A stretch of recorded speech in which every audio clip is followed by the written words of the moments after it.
Gonna have some. We're gonna get some stuff here. Shockingly, now there's a lot of twists and turns in this Smirnov story, so we're gonna get into all that. I've got some great content here. Got some great reporting from both Stephen McIntyre, Dan Bongino, and from excuse me, from Kyle Cheney on this whole Smirnov, and it just got so crazy this week. I don't even know where to begin. So waiting on Jen to get in here now, and then we will probably go ahead and get started here shortly. Those of you that have never been to one of my deep dives before, oh boy. Typically, like a lot of times it was me, Millie Weaver, and Jen and Dustin, doing this during the day. But I'm kind of moving it towards the nighttime as I still have a normal job. So, and it's getting a little bit busier. We're getting into the busy time of the year for me where distributors are kicking up. So, been really busy with meetings, and then boom. So, we're going to start doing these at night probably, and we'll still have them during the day, but definitely going to be doing these more at night. So, I put down in the chat some content that I put out today. Dan Bongino had an excellent segment, actually 2 segments. He was talking about Catherine Herridge, who was the fired CBS reporter, and they came and confiscated all of her material. She happened to be reporting on Hunter Biden, go figure. And so what's funny about this also, I'm working with a team of absolute mad lads. And some of these guys are really excellent developers, and they developed this website called corruptlaptop.com, and we're going to start continually uploading more and more of Hunter Biden's laptop material to that website, which is safe. There's obviously no materials that you could get in trouble for, because if you guys have seen what I've seen on the Hunter Biden laptop, I would never want that on my hard drive. So you can go to corruptlaptop.com and look at it. It's pretty amazing. So, but I'll put that up there. Let me get Jen in here, and I'll be right back, guys. But like I said, down in the chat, I've got some content here. I've got the Dan Bongino clip, which is about 6 minutes, which I'm going to play because it's going to be a great primer to kind of really absorb what the hell's going on here. As you guys know, I've been reporting on the Biden Inc. and the Biden corruption for a long, long time. Matter of fact, probably in the same vein, I should probably include my Biden Inc. mega thread that I was putting together last year around July. Been reporting on this stuff for some time now, but since there was actually active investigations into Hunter finally, and the oversight committee was kicking up, I figured it'd be a good time to bring all that content back out. And so I'm going to include that mega thread down below where it has all the receipts and much more, both from the Senate Intel Committee meeting in 2020, and then again, the Weaponization Committee in 2022, 23, 24. And we'll get started here shortly. But this is what we affectionately call Biden Inc. So let me put that thread down there as well. Got a lot of good stuff in there. If you guys are starting just now, get acquainted with this material. It would definitely be helpful for you. So let me put that down there as well. I'll probably just put it in a reply to the thread there. That way there's 2 separate threads going on. And we can get started here shortly. So like I said, I'm going to get Jen in here. She's my co-host always, and we'll get going from there. Also, if you guys are listening and you didn't know it, if you don't have an automatic update, I always check before I host a space to see if there's an update, and there sure was. So might want to consider that as well, but there was an update. Yeah, Jack, go ahead, because I'm going to get all this arranged and get Jen in here. All right, so I want to say that it is related to this, that, Robert Davey, he made the movie about Hunter Biden, and I'm confirmed that we will be interviewing him on Tuesday at 7 p.m. Yeah.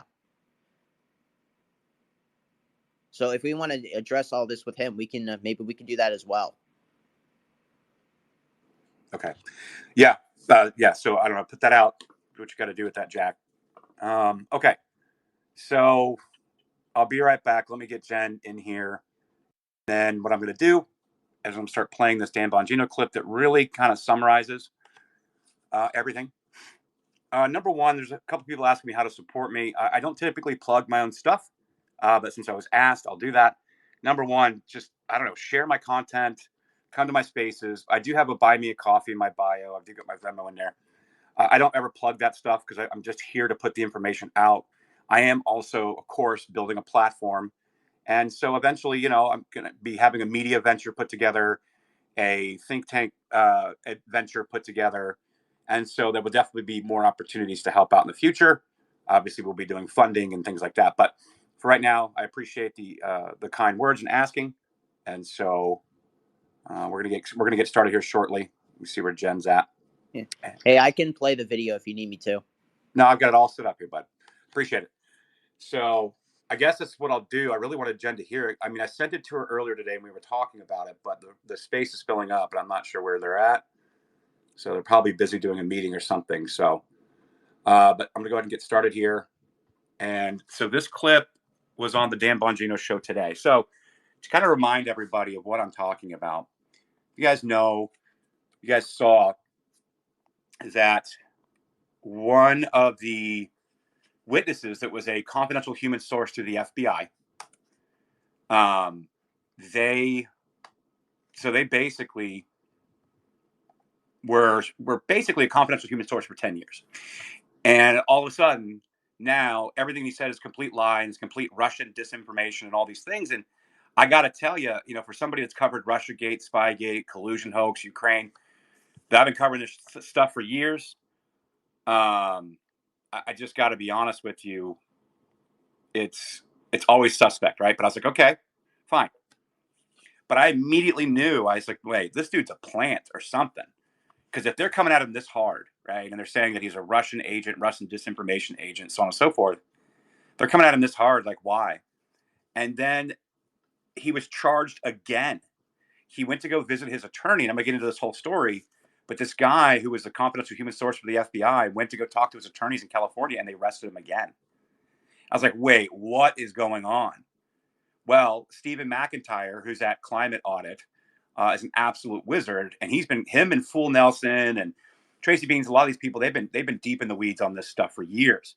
And man, what an eagle eye that he did, because he found within those charging documents these text messages. So I think I've set this up, and this is about basically this Smirnov fella. He did, okay. This Smirnov fella, well, I'll play the clip because it's pretty mind-blowing. If you're hearing this for the first time, your jaw's going to drop because these were actually in the documents, and we're going to go over the documents. It's not conjecture. It's not Dan Bongino just saying something off the cuff. This is why I like his content. He approaches content the same way I do, and obviously we're knee-deep in this stuff. He wrote a book about it, the whole nine. So let me play that clip. It's about 6 minutes. It'll give time for Jen and everybody to get in here. Sorry about that, guys. He did. Okay. Biden was running Ukraine so much so that his son had a job for $83,000 a month at a natural gas company in Ukraine, despite his son having zero experience in natural gas whatsoever. From what we know, Hunter never even went to Ukraine. Okay. So this is a real problem. You got that background now. Now, a source came forward to the FBI who had been working with the FBI for 10 years. This is apparently a trusted source. Lady. Okay. Sorry about that. They know multiple background now. Now, a source came forward to the FBI who had been working with the FBI for 10 years. This is apparently a trusted source. Ladies and gentlemen, their words, not mine. Here's where McIntyre exposes something crazy that we did not pick up on. Big hat tip to him. Here's his first tweet. They note that Smirnov, who's this FBI source, who was allegedly ratting out the Bidens, right? They note multiple pages of his indictment contain a series of texts from May 19, 2020 in very large font, which Weiss, the special prosecutor, characterized as expressing a bias against Biden. This is really important. Weiss failed to disclose what was happening on May 19, 2020. It was pivotal to subsequent censorship, including the laptop. The text you're about to read. All right, hang on. Let me kind of break that down for a minute. So what he's saying here, and we're going to go into the text messages that were in the charging documents that was against the Smirnov confidential human source of the FBI for 10 years, right? That operated within, obviously, the Ukraine, because we know who it is, and he was connected with Hunter and all the shenanigans and all the corruption that were going over there. And as we know, Joe Biden was the point man, the king of Ukraine that Obama put in there, right? Okay, but something came out May 19th of 2020, right? What was it? Now we're going to get into this because it's damning. And this is why I believe that the Biden DOJ is going after this guy so hard, because they do not want this to get out. Now, what happened May 19th, 2020, we're going to get to it, but I just wanted to set that up, because what they're also talking about here is they essentially was a catalyst for censoring the Hunter Biden laptop story, where they devised this whole plan through Elvis Chan out of the San Francisco FBI field office to go to the people at Twitter, to go at people at Meta and meet with them and say that there is going to be a hack and leak operation. Russians are going to hack. It's Russian disinformation. It's a hack and leak. They're going to leak it out. It was the Hunter Biden laptop. Now, why is that interesting? Well, because and we know about this. You can look through Missouri v. Biden case. I've covered it many times. If you want to get caught up on the Missouri v. Biden, go to my highlights tab. I've done space after space on this. Tracy Beans and myself have covered it extensively. Tracy is obviously by far been a rock star covering Missouri v. Biden. But we know in those documents that were subpoenaed from the government that Elvis Chan out of the San Francisco FBI field office met with people at Twitter. We saw this in the Twitter files as well. And they were saying it's going to be a hack and leak operation. But the thing was the FBI had the laptop before May 19th of 2020. But why is this May 19th, 2020 date so important? Specifically in this charging and recharging of this 10-year, apparently reliable, confidential human source. Okay, well, here we go. Throw them up on the screen one by one. From this source about the Biden family, according to the indictment, occurred on May 19th. They note that there were some calls here that smell bad for Joe Biden. You can see screenshot one over here. Keep in mind, this is from this source who's saying, I got info, telling the FBI, I got info on Biden. He's like, this is news all over Russia and Ukraine. We've got calls. You're like, calls between Joe Biden and others? That's kind of weird. Haven't we heard that on your show before? Stay tuned. Text number 2. This is in the indictment. You can read this stuff yourself. Democrats tried to impeach for the same. I'm probably talking about Trump, even less. All those politicians, same shit. Jail for all of them. Plus the bribe, probably note of Biden, he notes here, because a lot of this is redacted, should be in the news. He goes on. This is important stuff. Only if you believe it's a request to get rid of the prosecutor general was only because of Burisma, which by all accounts it was not. For sure, yes, I'll try to prove it to you, bro. That's the FBI guy talking to him. So the source says, yes, I'll try to prove it to you that they fired this prosecutor looking into this. Bribe payments to public official, or are you talking about the aid withheld unless they fired the prosecutor? That's the FBI handler. It ends up like this. I'll get those recordings of the public official's son telling Burisma that his dad will take care of the prosecutor general with a bribe to him and his son. The handler notes that would be a game changer. He notes, I'll meet with the guys as soon as I'll be able to fly. This is May 19th, 2020. Ladies and gentlemen, what happened on May 19th of 2020? Well, let's go to tweet number 2 from McIntyre. Folks, that was the day Andrei Derkash and Konstantin Kulik, the Ukrainian prosecutor who uncovered a lot of this stuff, by the way, had a press conference where they released the tapes. What are the tapes? Well, if you're a listener to the show, you've already heard these tapes.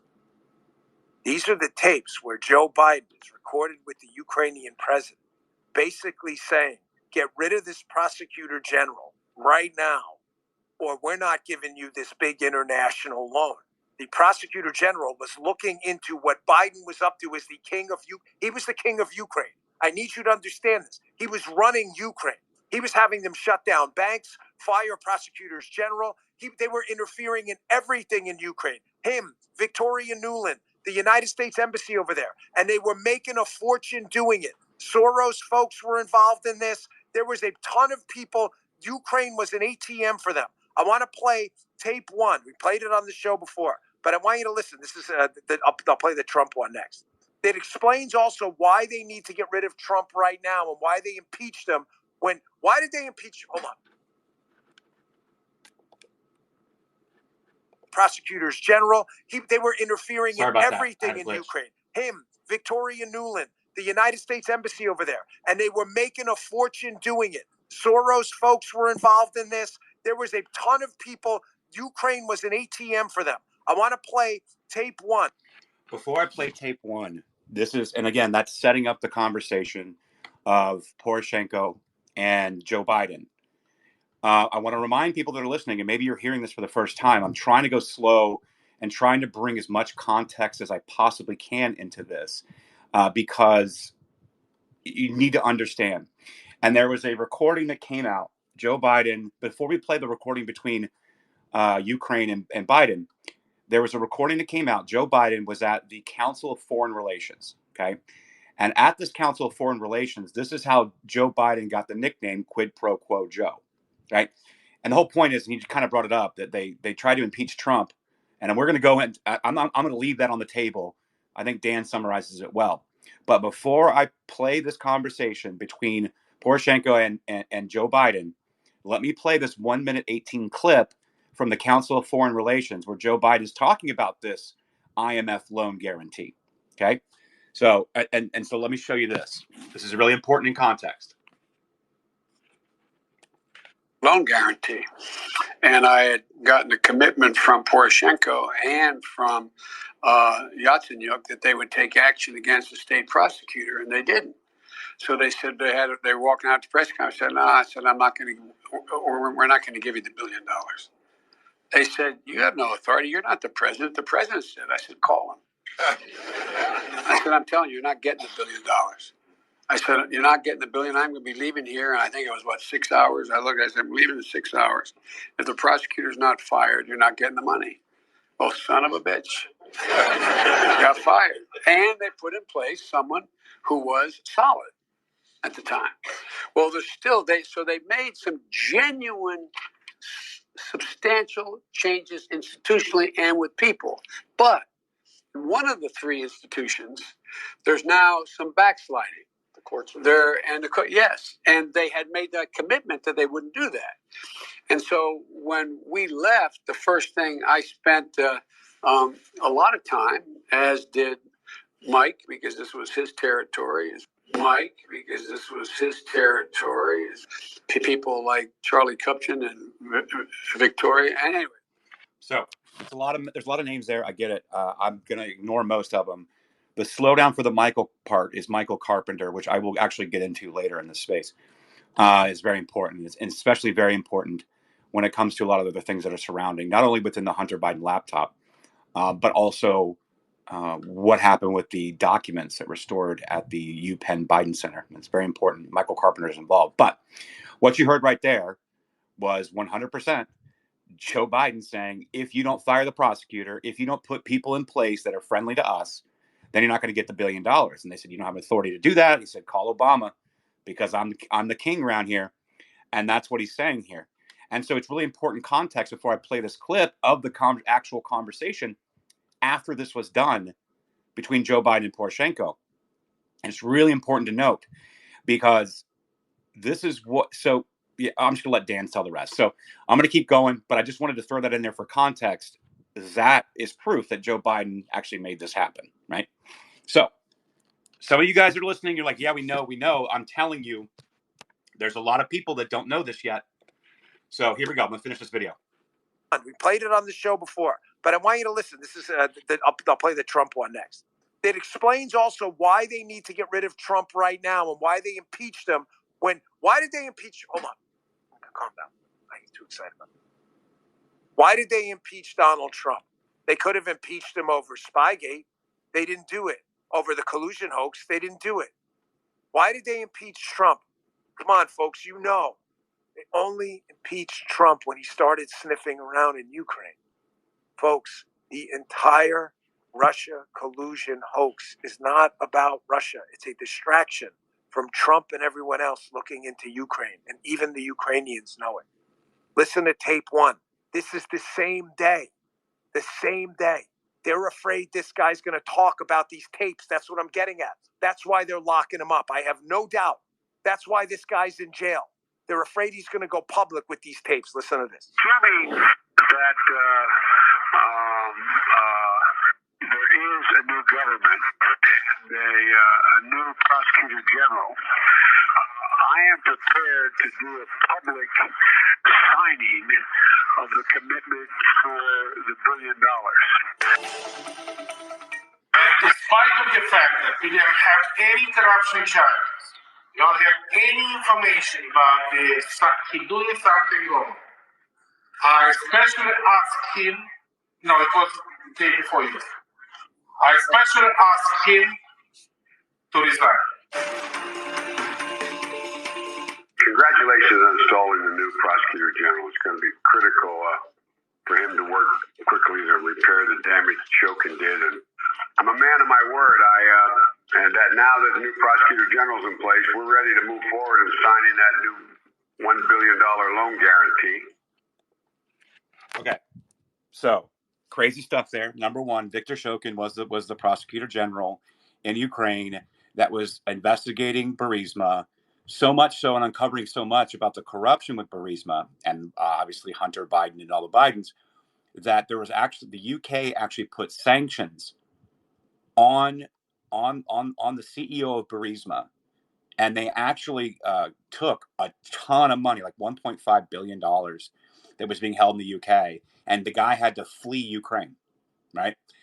So Viktor Shokin was then fired as part of this deal that Joe Biden made with Poroshenko, who was, the president of Ukraine at the time, that we basically put in place once we did a color revolution in 2014, the Euromaidan. And Yatsenyuk was the replacement prosecutor, solicitor general. And so essentially what it is you had the CEO of Burisma, which is the energy company, Ukrainian energy company, of which Hunter Biden sat on the board of, for $83,000 a month.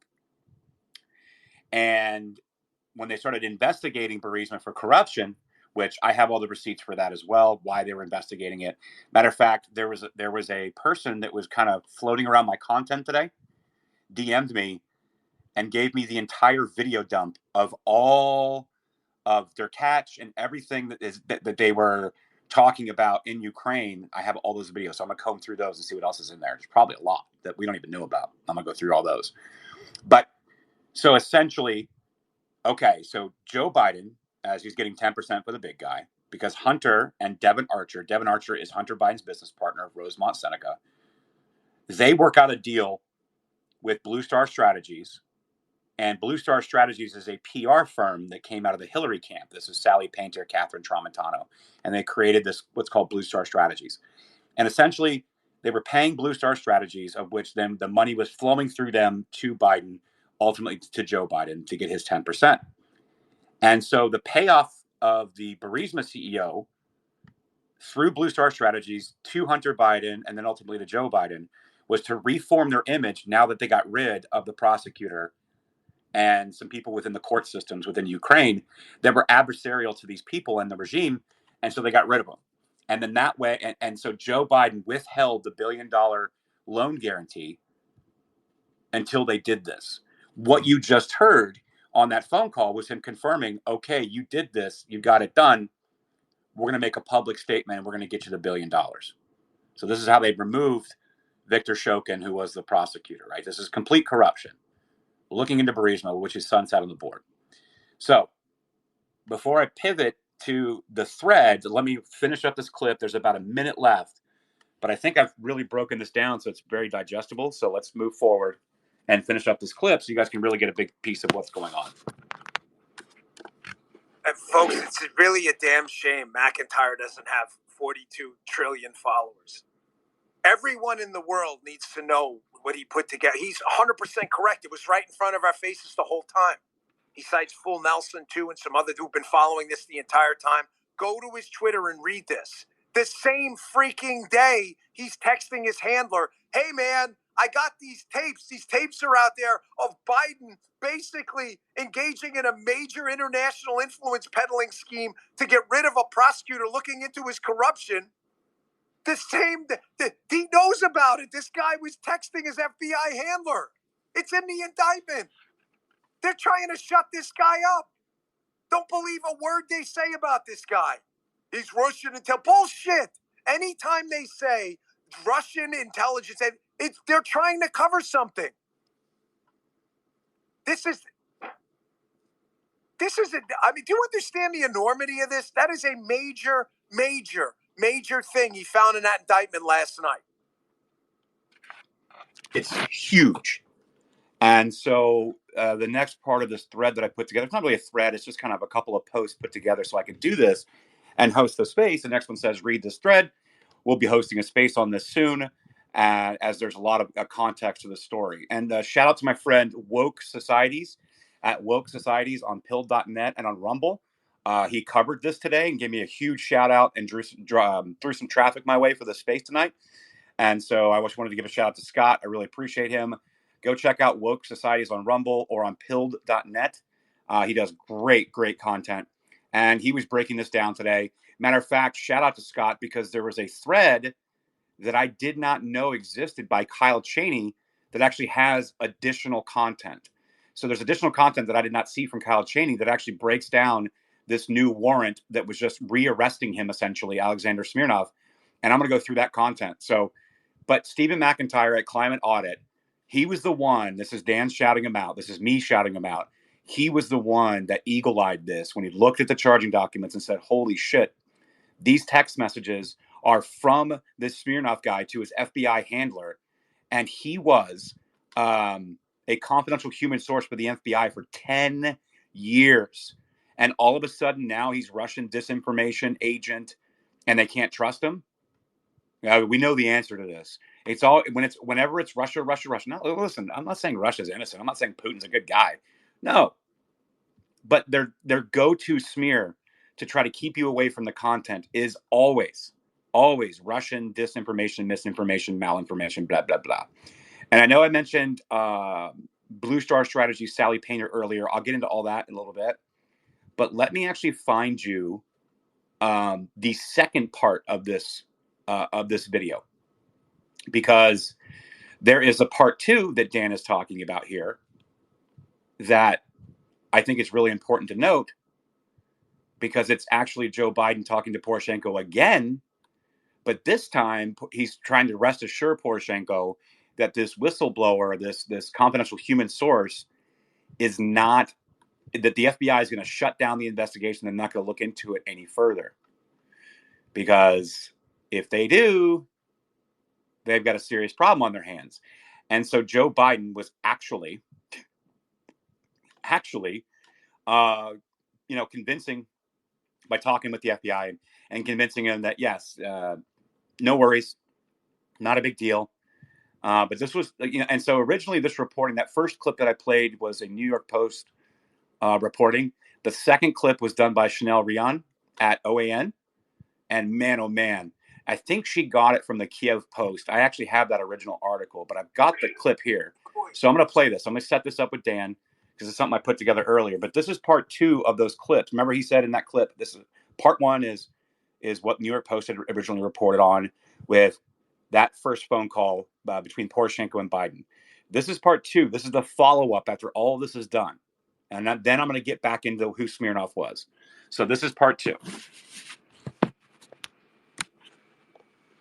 Listen to the panic in Biden's voice as he pushes the Ukrainian president to shut the bank down before Trump gets into office. Take a listen. I don't want Trump to get in the position where he thinks he's about to buy onto a policy where the financial system is going to collapse and he's going to be looked to pour more money into Ukraine. That's how he'll think about it before he gets sophisticated enough to know the detail. In other words, Biden does not want Ukraine asking for more money from Trump. Doing so would cause Trump to look into the details. Listen to the panic in Biden's voice. Huge deal. And there's actually a part 3 with the FBI conversation. It's actually a different clip. But that is also a big piece of this. And so there's just a lot here. I mean, this is in that thread that I put together last June. I put together another thread before I was banned in 2020. But yeah, so this is all of it. And here we go. This is the clip right here about him talking with Poroshenko regarding an FBI investigation, possible FBI investigation. Here's Biden on tape with Poroshenko, and Poroshenko is very concerned that Onushenko is going to spill the beans with the FBI. And Biden says, but don't worry, the FBI is all on the level, folks. Biden says, don't worry, winky, winky, nod, nod. We made sure that all went away with the FBI. Don't you worry. Check this out. If it is true that FBI working with him, at least I want to know that. No, they are not. I told you the FBI concluded he had nothing, and they stopped. That was it. There's no reason to talk to him again. Okay. I will check that and confirm that with you. When they're saying that they're not going to talk to him again, it's not just Onashenko. They're talking about Hunter Biden. So, again, this is them now demonstrating that basically, Joe Biden's got, we're good on the FBI front. Don't worry. There's nothing to worry about, Mr. Poroshenko. We pulled this off. You did what I asked. We got you the $1 billion. And we're all good. We're all good. Well, obviously, that's not really the case right now, is it, guys? So if you go to this thread that Stephen McIntyre put out, and this thing should have 1 million views by now. It's about 400,000. It needs to be over 1 million. Part one, we went through the text messages already in that video, in that audio. The second tweet is on May 19th of 2020, Andrei Derkach and Konstantin Kulik, the Ukrainian prosecutor who recovered about $1.5 billion of embezzled funds, the only major recovery ever accomplished, held a press conference that released Biden-Poroshenko tapes. Well, that's him releasing the tapes, and this is in Ukrainian. I suppose you can go watch it. It's about 1 hour and 18 minutes long. Highly recommend to go watch it. It has been translated, so you can watch the whole thing. The same person hooked me up with a lot of stuff. So, but as you move forward in this thread, it says the Derkach press conference attracted little mainstream attention, but was noticed in this corner, i.e., that's Fool Nelson, Climate Audit, which is Stephen McIntyre. Many of the people that have been working on this, these guys are so good. And he was covering it back in May of 2020. Like, he was all over this the same day that all this came out. And in the summer of 2020, Democrats in U.S. state suppressed Derkach. In September of 2020, Derkach was sanctioned by our Treasury, and his social media and website were erased. So they basically completely debanked and removed Derkach, the same guy who was releasing all these audio clips that I just played for you. They basically removed the guy from social media. He was sanctioned, debanked by the Treasury, and it was part of the same operation and subsequent suppression of the Hunter Biden laptop. Okay, so this was the hack and leak FBI, Elvis Chan, basically going to Twitter and Facebook, Meta, and saying there's going to be a hack and leak operation. They're talking about the Hunter Biden laptop because they were given the Hunter Biden laptop by the guy who owned the the Delaware PC repair shop. And so basically the bottom line is this: Smirnov's text on May 19 of 2020 were about Derkach and Kulik press conference of May 19th, 2020, which contained lurid and detailed corruption allegations. People forget that it was Derkach who, in October of 2019, had been the first person to report with receipts that Hunter Biden was receiving $333 per month, or about $1 million per year, to be a placeholder at Burisma, the Ukrainian energy company, and to be on the board. And then essentially the Smirnov indictment continues on May 21st of 2020. There's text messages about Ukraine opening an investigation into corruption revealed by Derkach and Kulik. This was correct information. Zelensky announced investigation, but later, under pressure, Zelensky shut the investigation down completely. So then Smirnov then sent a picture of Joe and Hunter Biden golfing with Devin Archer, the famous picture where all four boys are sitting there at the golf course. This is around the same time that Joe Biden said that Hunter Biden's the smartest man he knows, and he never had anything to do with any of his business dealings. Around the same time that Tony Bobulinski came out and said, I was a business partner with Hunter Biden, and I met with Joe Biden several times. And Joe Biden definitely knew about his son's business affairs. And that's where this photo is actually included. This golf photo is actually included in these charging documents. So Smirnov then sent a picture of Joe and Hunter Biden golfing with Devin Archer, Burisma director, longtime Hunter associate. He was not the only person who incorrectly identified Devin Archer as its CEO. And on June 22nd of 2020, let's see what we got here. And on June 22nd of 2020, Derkach and Kulik held a follow-up press conference in which they provided many further details on the corruption allegations involving Burisma and the Bidens. You can take a look at this. They were talking about essentially the starting fee for closing a case against the Burisma, Biden family is about $50 million. So in order to get any kind of investigation shut down, it would cost about $50 million in this apparatus that essentially were friendly based on what Biden did withholding the $1 billion in aid unless they fired the prosecutor. So let me take a break here for 1 second. Jen just joined us finally. Jen, man, I really wish you'd have been here. I've been crushing it. I know I had the wrong time when I sent it to you initially, but we're having quite the space here. Yeah, I was on a call with Walter doing an interview, and Dustin comes walking. He's like, "Do you know Trash's Space is happening?" And I was like, yeah, at 10:30 p.m." And he's like, "No, it's happening right now." Jen? And I was like, "Oh, so here I am." You're welcome. Yeah, that's why I texted you both, because I was like, oh no. When I set it up for 8:30, I was thinking 8:30 Eastern, and it obviously went to my time, so it's 6:30 my time. So I was like, ah, shit. So I just went ahead and got into it. So let me reset the space. We've got about 180 people in here, and I think we'll grow a little bit more. This is recorded, so you guys can go back and listen. But let me reset the space. So this is essentially was Dan Bongino on his show today caught what Stephen McIntyre had caught about this Smirnov. And the Smirnov was the confidential human source, one of them, for the FBI for 10 years. 10 years, trusted human source for 10 years. And all of a sudden they're charging him. But they didn't charge him just once and saying he made it all up. He was lying. He's lying to the FBI. But not only that, he went to his attorney to evaluate what he can do moving forward.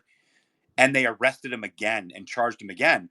But within the charging documents on these charges, we're showing basically screenshots of text messages of how basically Smirnov was coordinating with his FBI handler. And they keep talking about this date, this May 19th, 2020. And why is that so important? Well, because on May 19th of 2020, Derkach went out and he was a Ukrainian MP. He went out and had a press conference, and he released the Biden recordings of Biden Poroshenko talking not only about withholding the $1 billion, but firing the prosecutor that's looking into Burisma, that his son was on the board of directors of, and that also the FBI was coordinating out of the San Francisco field office with the social media companies to suppress the Hunter Biden laptop story, the New York Post story, at which point they released all these recordings of both Biden and Poroshenko talking and basically planning this entire thing, this influence operation, this pay for play, this quid pro quo to shut down the prosecutors, to get rid of them. And he came out with these recordings on May 19th of 2020. And it's just interesting because essentially what it seems to be what they're doing, this David Weiss, which, by the way, the same David Weiss that was giving a sweetheart deal to Hunter Biden to let him get off and then give him permanent immunity should any investigation pop up in the future further. And the judge shut it down. And now he's actually facing real charges, facing additional charges in California. But at this point, it seems to be crystal clear that the reason they're going after the Smirnov guy was not that he's a liar, not that he's a Russian intelligence misinformation agent. It's because he was talking directly about what was actually being talked about in those phone calls between Poroshenko and Biden. And Smirnov had the recordings. And that's why they're going after him, because they don't know what else he has. And Biden has absolutely weaponized the DOJ, and they're trying to shut this down. I'm praying for this guy. They just moved him to California. I have no idea what's going to happen to him. I'm just going to say this right now. Smirnov did not kill himself. So this is going to be interesting because this is kind of where we're at, Jen. It's a wild story. That's why I'm glad I sent you the clip and the thread from Stephen earlier today. And we have some updates and additional documents to go through. I just want to kind of cover what Stephen covered here. Before I do that, since I've reset, let me get to the hands. AJM, go ahead, and I'm going to get to Jack, and then I'm going to move forward. Yeah, hi, and thanks, Trash Discourse. And wow, I've just joined the space. I just had a quick read through the thread that you shared.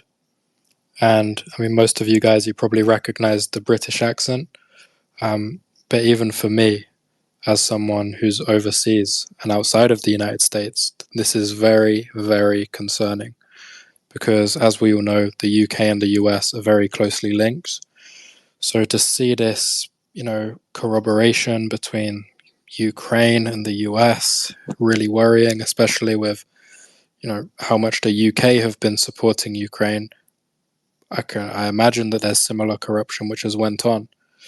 And, the fact that Joe Biden was receiving, if I heard correctly, $83,000 a month. $83,000 a month, guys. That is a lot of money. That is unbelievable.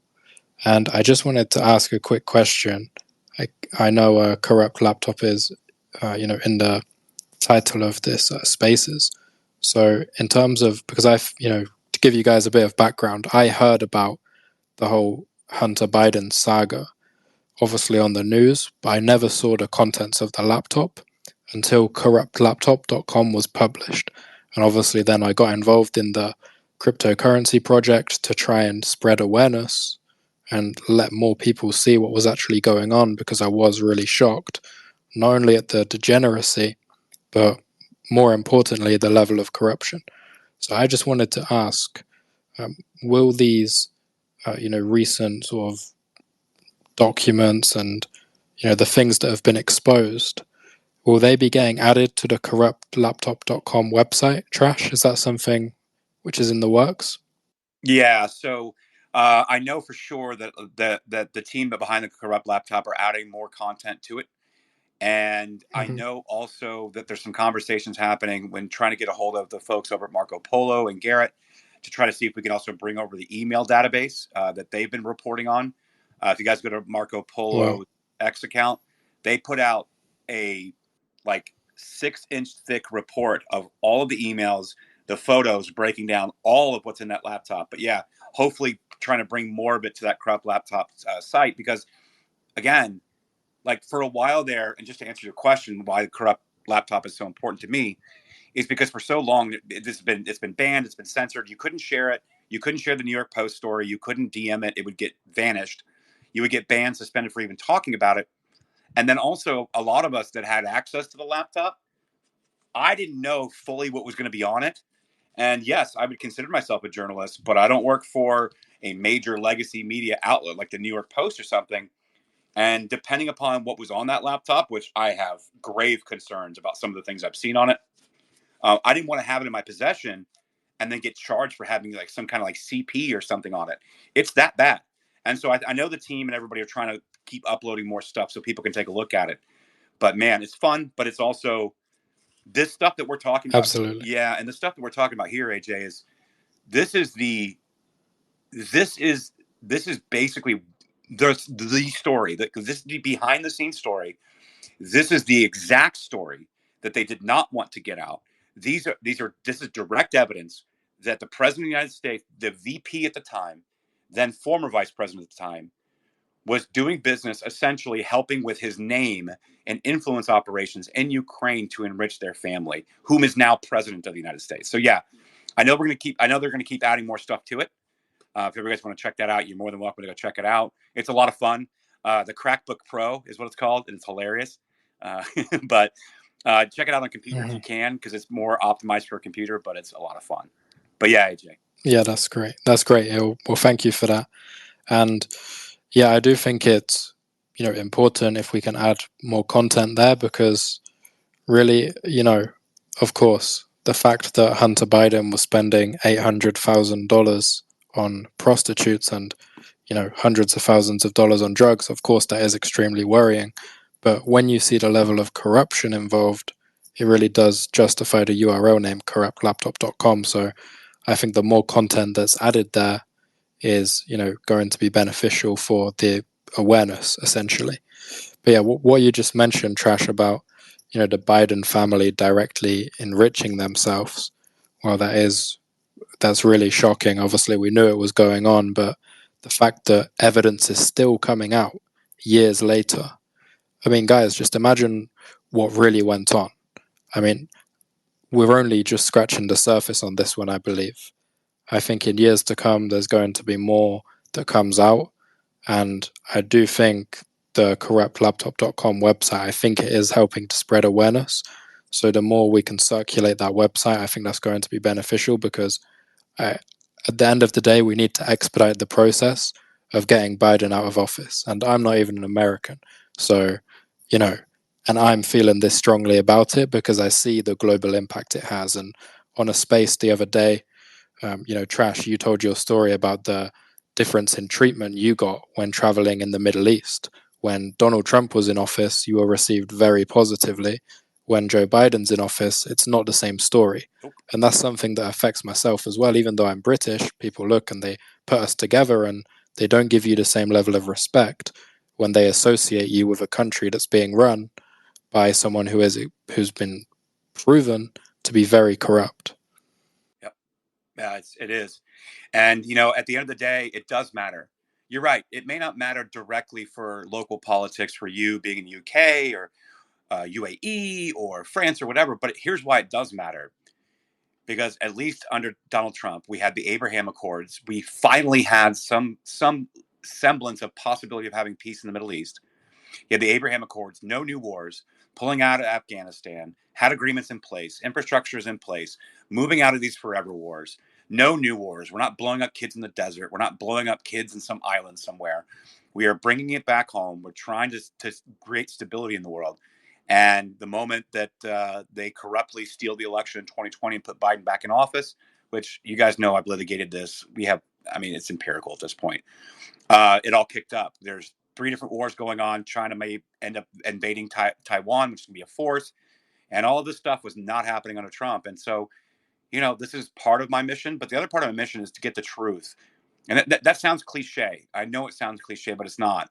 The reason I started doing this was not because I was like, I think I'm bored with my 20-year career. I think I want to be a journalist now. No, what I've been doing the last several years, is I just want to know what the actual truth is. And as I started digging, I started finding receipts and started finding truth. And I'm like, hey, I found this. You guys want to see this? And then it was censored. I was suspended. I was banned across all kinds of platforms. I'm still permanently suspended from Meta and Instagram. Do you guys know why? It wasn't because I was swearing. It wasn't because I was being controversial. It was because I said, hey, that Hunter Biden laptop's real. Hey, by the way, here's a recording of the former vice president doing a quid pro quo. Hey, seems like there's a lot of people involved in January 6th that are creating riots that are not on our side. This seems problematic. Ban. And I've uncovered how that happened. So I wanted to know why it happened. I wanted to know how that happened. And it turns out I was labeled Russian disinformation, and I was banned from Twitter, from Facebook, and Meta through these censorship machines. My name is in that list because I was sharing this information. So that's all I wanted to care about was the truth. And Jen, I've been talking a lot, so I want to take a second here before I go to Jack. Welcome, Jen. Hey Trash, how's it going? Thanks for having me. I'm actually doing a little bit of running around right before we go back, so you can let Jack go and then I'll jump back in here in a little while. Sure. Yeah, go ahead, Jack. And again, real quick, guys, before I let Jack go, all the content that I'm reviewing is down in the chat and up in the nest. You can go to the original thread that I put together with Dan Bongino's clip. You can find Stephen McIntyre's thread that I'm reviewing right now underneath it. And then underneath that, we're going to get into the Kyle Cheney thread where he's breaking down even deeper about what just happened recently with this Smirnov guy who they're labeling as and smearing as Russian disinformation, even though he's got the receipts. And that's what they're pissed about. Go ahead, Jack.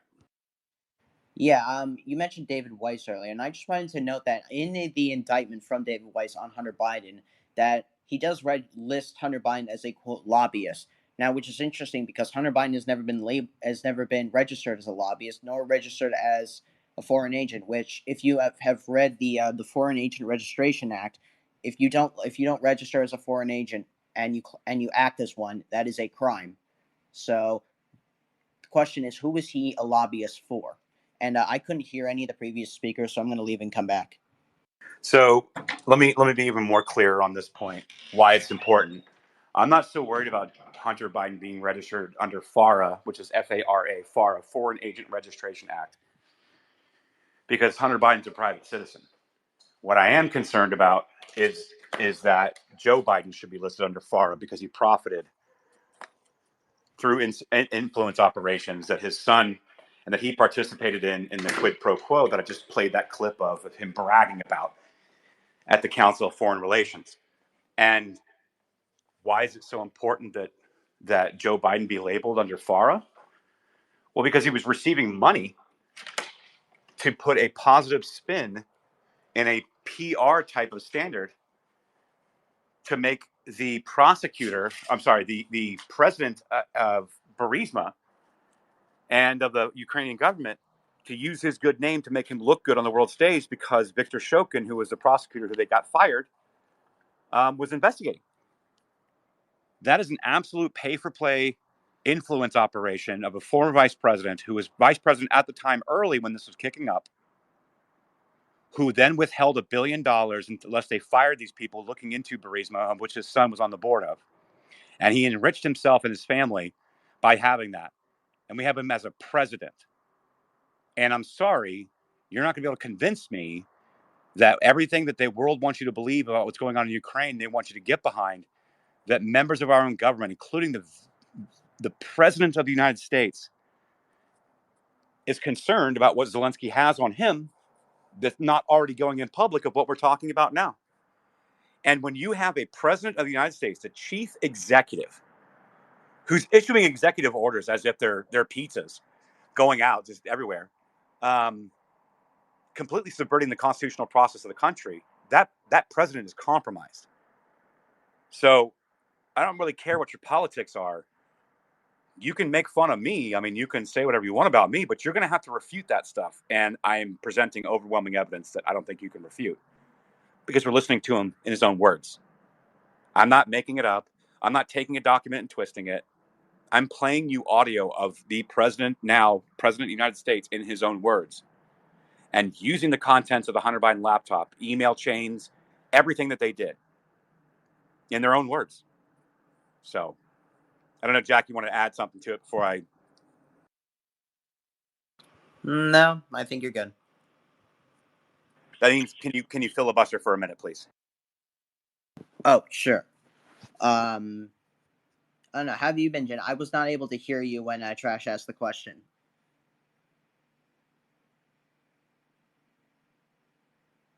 Jen, are you there? No, she just said she's not. So yeah, she's had to step away. She's running around. So all right, you know what? I'm just gonna go back to the thread. All right, I guess I couldn't hear her. No, I got it. It's fine. All right, so back on the thread.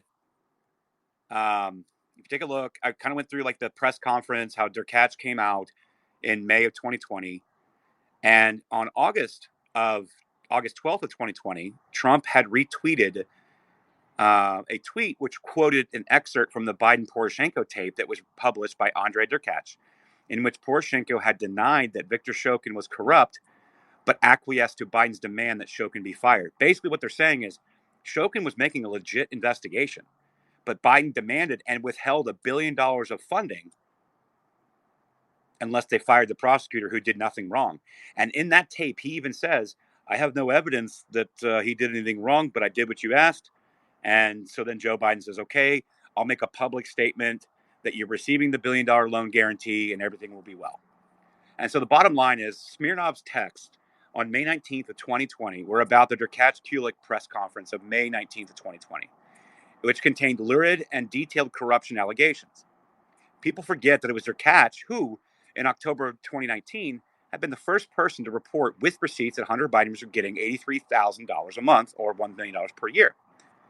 Kulik was a Ukrainian prosecutor who had been lauded by the Tetiana Chornovol for his role in recovering $1.5 billion in embezzled funds. So essentially, he was able to recover $1.5 billion that were embezzled by corruption within the Ukrainian government.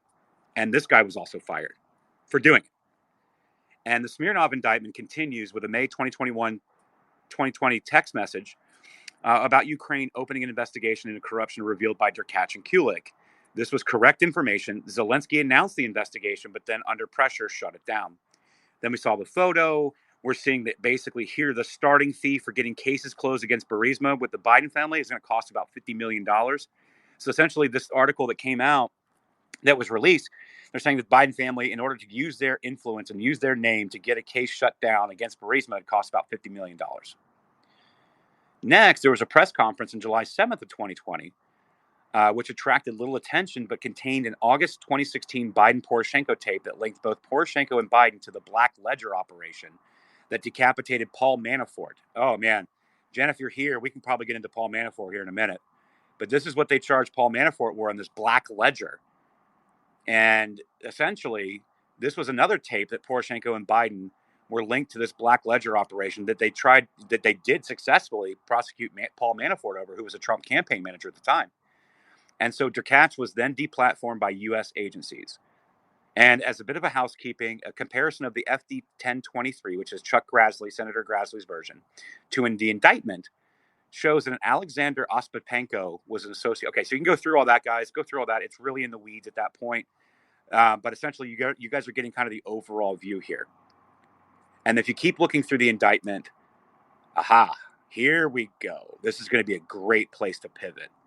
Okay, perfect. So according to the same indictment that just came out against Smirnov, on March 1st of 2017, Smirnov reported contact with Burisma, including Pozarski. Now I'm going to tell you all about Pozarski because I got receipts on him from the Hunter Biden laptop, including Pozarski's business card. We know that Pozarski traveled to Washington and Dallas on March 7th through 11th of 2017, including meetings with Hunter Biden, Cofer Black, Blue Star Strategies, and Aerotech. Then in 2017, Smirnov and Pozarski exchanged emails about how Burisma might do an acquisition of a public company in the U.S., presumably as a reverse takeover. Okay, so before I go any further, let's talk about Pozarski. So in order for us to talk about Pozarski, if you guys are following along, go down to my Biden Inc. documents thread. It should be here somewhere. Where is it? Where did I put that? You know what? I may have actually responded to the Dan Bongino tweet that I put out. So I'm going to go over who Pozarski is. Here it is. Okay. So if you go to like the main purple pill, you're going to see, first of all, the attached thread that I did with Dan Bongino there. The second one's also going to be Dan Bongino, but it's going to be the Biden Inc. in the documents. Okay. Now, let's talk about Blue Star and Pozarski so you guys have some context about what I'm about to go over in this thread that I've been reviewing. So, Eric Kahn, he writes for Gateway Pundit. He also has his own channel.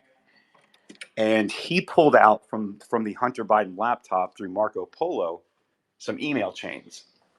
These email chains are pretty damning. I mean, we can ignore everything else I just went over, and this is absolute proof of pay-for-play influence operations directly through Hunter Biden, Joe Biden, because they had to use his name for the influence. This is wild. Matter of fact, I'll just throw the original thread up in the nest for you,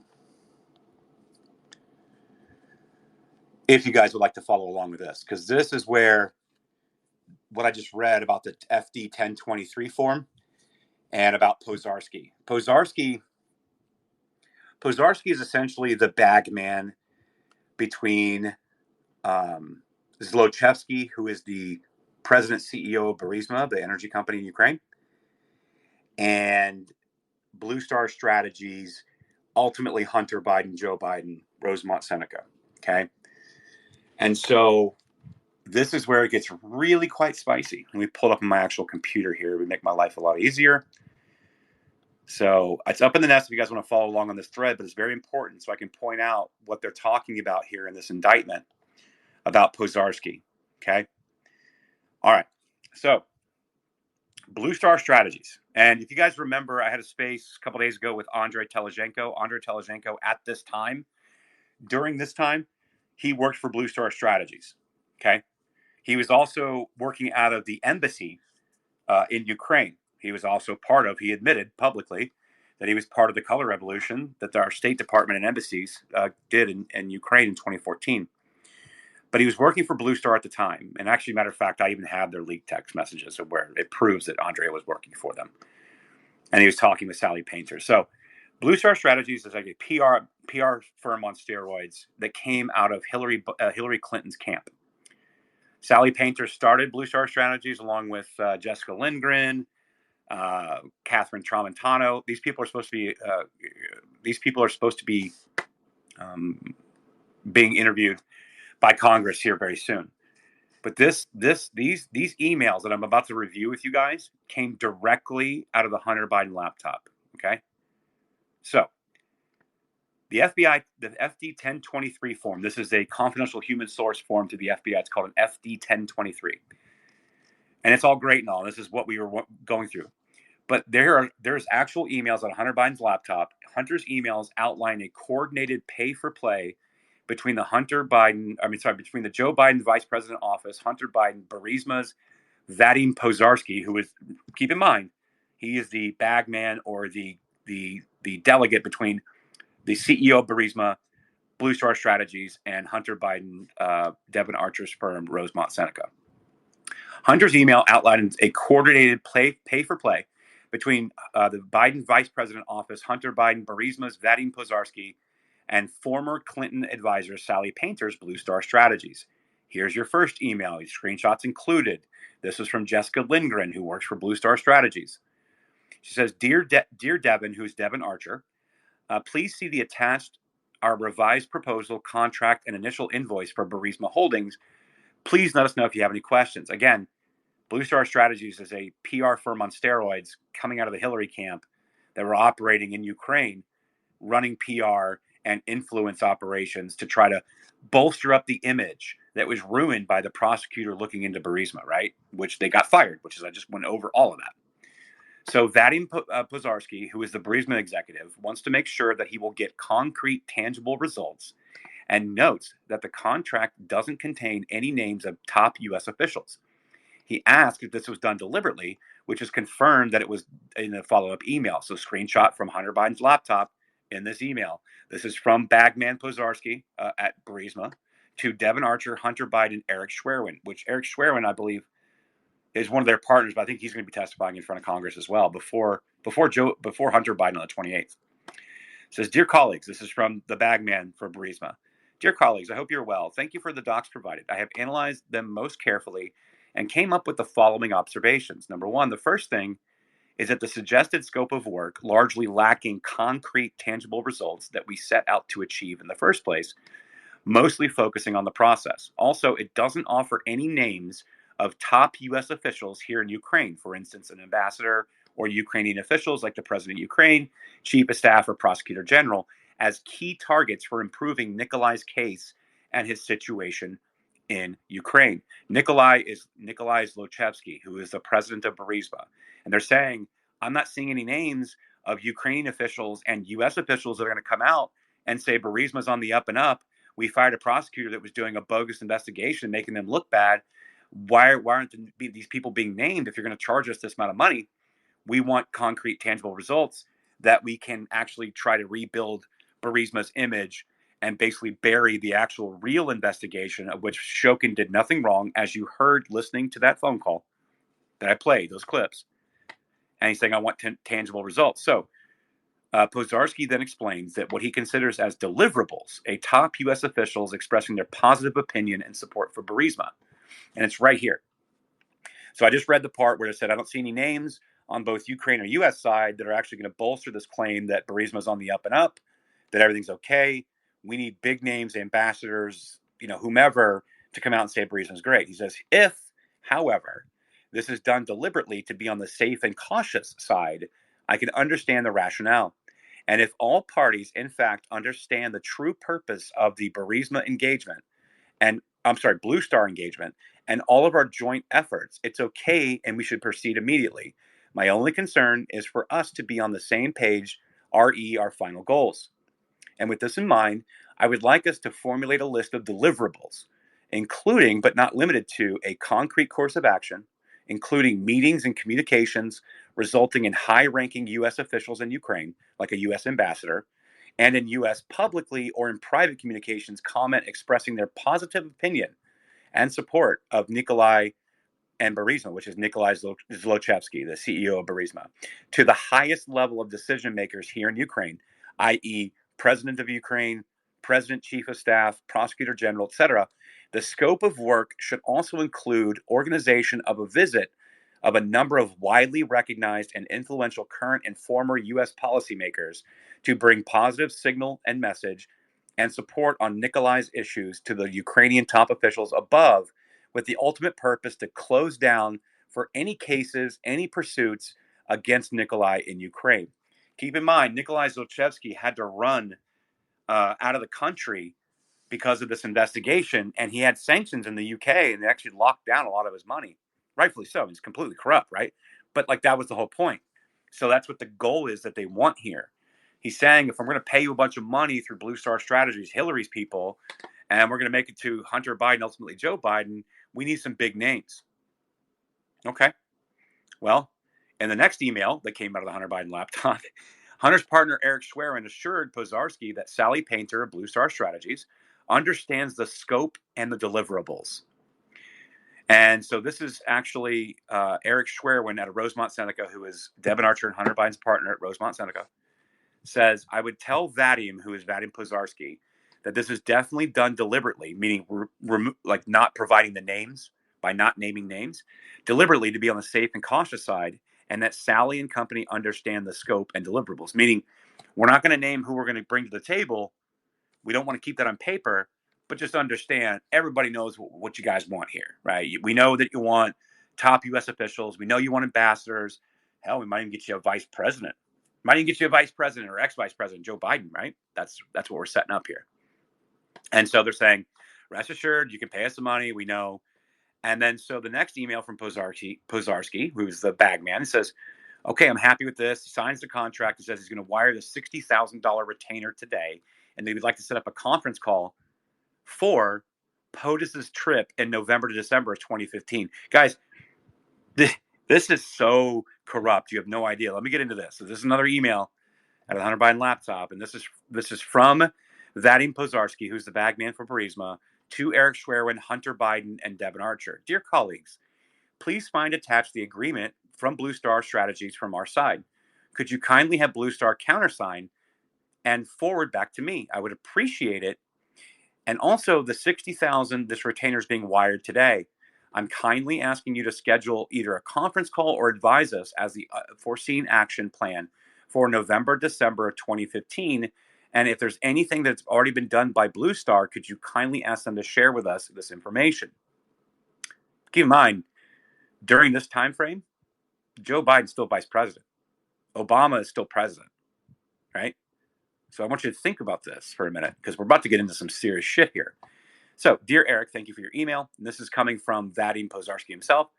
We are ready to proceed with contract execution, and we'll do that. Kindly request that we have a short call today after you talk to Sally Painter and discuss and agree on our steps moving forward around Christmas time. Thank you. And then go back and forth, say, okay, we've got this time, blah, blah, blah. I'm coming back from Kiev. We can meet. All right. This is where it gets spicy. So Blue Star Strategies then offers up a meeting minutes. Listen to this. Listen to this very carefully. Blue Star Strategies offers up meeting minutes from a phone call with the White House regarding Biden's upcoming trip to Ukraine. Pozarski from Burisma is copied in this email.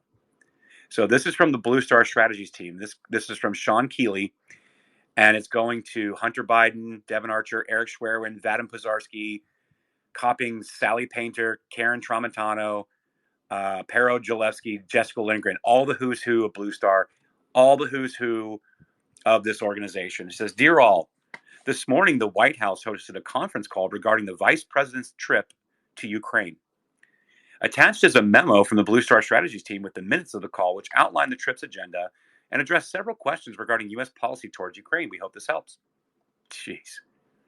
So it sounds like Hunter, who was on the board of Burisma at the time, had a significant part in this negotiation between the Clinton AIDS company, which is Sally Painter, and Burisma with top U.S. officials as the deliverable. What top U.S. official could that be? Well, sure enough, that clip I played earlier from Joe Biden at the Council of Foreign Relations bragging about how they got the prosecutor fired. That way they give him $1 billion. This is a 100% concrete evidence that could lead to proof that this was an absolute pay-for-play influence operation, quid pro quo, where they sold Joe Biden's name, and Joe Biden used the power of the vice presidency as the point man in Ukraine to withhold aid, the $1 billion, unless they fired the prosecutor looking into Burisma. So it looks like everyone got what they paid for. These are all emails that came out of the Hunter Biden laptop. So when I tell people about, it's not just the photos that are in the Hunter Biden laptop. This is what I mean. It's not a joke. Jen, are you back with us yet? Coming to you here in a minute. Just want to see if you're back with us yet. But if not, I can just keep going. So what I'm going over right now, and what I kind of took a break from for a minute, was I'm on this Stephen McIntyre thread that I put out on the charging documents of Smirnov, this same guy who apparently had the access to the audio recordings and many more things, of which now the FBI is now charging him again because he met with his attorney trying to figure out what his options are, because they already charged him and then labeled him as a Russian disinformation agent. And so, but these charging documents are naming all the names that I'm talking about right now. They're naming all the stuff that he provided to the FBI, which is corroborated. I just corroborated all of it. And so when we go back to this and we look at this, and it says in September 2017, there was a firmly dated meeting in Kiev involving Smirnov, Associate 2, which is still unknown, and Nikolai Zlochevsky's daughter, at which Burisma declined interest in Associates 2 crypto product, whatever that is. That's really interesting, but you can take a look at that. There's some of the from the indictment. You can take a look at that. So you guys remember when I was talking about the FD 1023, right? This is the report. If you're a confidential human source of the FBI, your reports that are given to the FBI based on being a confidential human source, a paid, trusted confidential human source for 10 years, you generate what are called FD 1023s. And in the 2020 FD 1023, it also describes a meeting in Kiev where was attended by Zlochevsky's daughter, who basically was another Bagman spokesperson, and Associate 2, who's not named. And you can go through all this stuff that's all highlighted there. It kind of gets into the weed a little bit, but it's all in there. Now, what's interesting is they have this blockchain crypto friend, and you just can't help but wonder, is the same person was associated in Ukraine with like FTX and all these other things. More to come. I don't know for sure. I just have questions, and they're in the charging documents.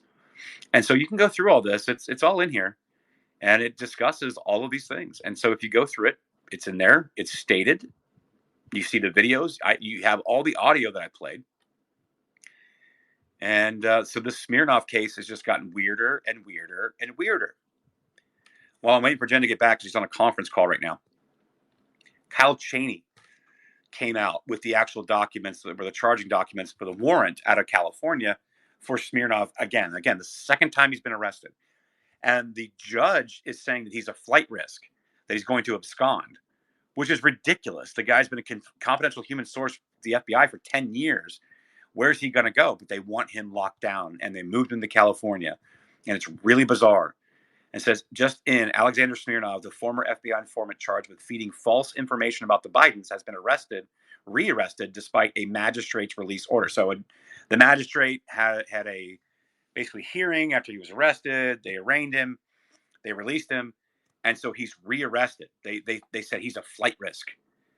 And you can go through this, and it's saying his lawyers are saying that his rearrest was improper, and that if he's not immediately released, the judge should set a detention hearing, right? The magistrate who ordered Smirnov released is asking prosecutors to respond to Smirnov's lawyer's emergency motion by tomorrow afternoon. And then the ex-FBI informant charged with fabricating dirt on the Bidens, which I'm pretty sure I just laid out that it's not fabricated, because the stuff that I'm talking about, the audio clips that I played, this didn't come from him. He's talked about it. He's familiar with it. He was directly involved.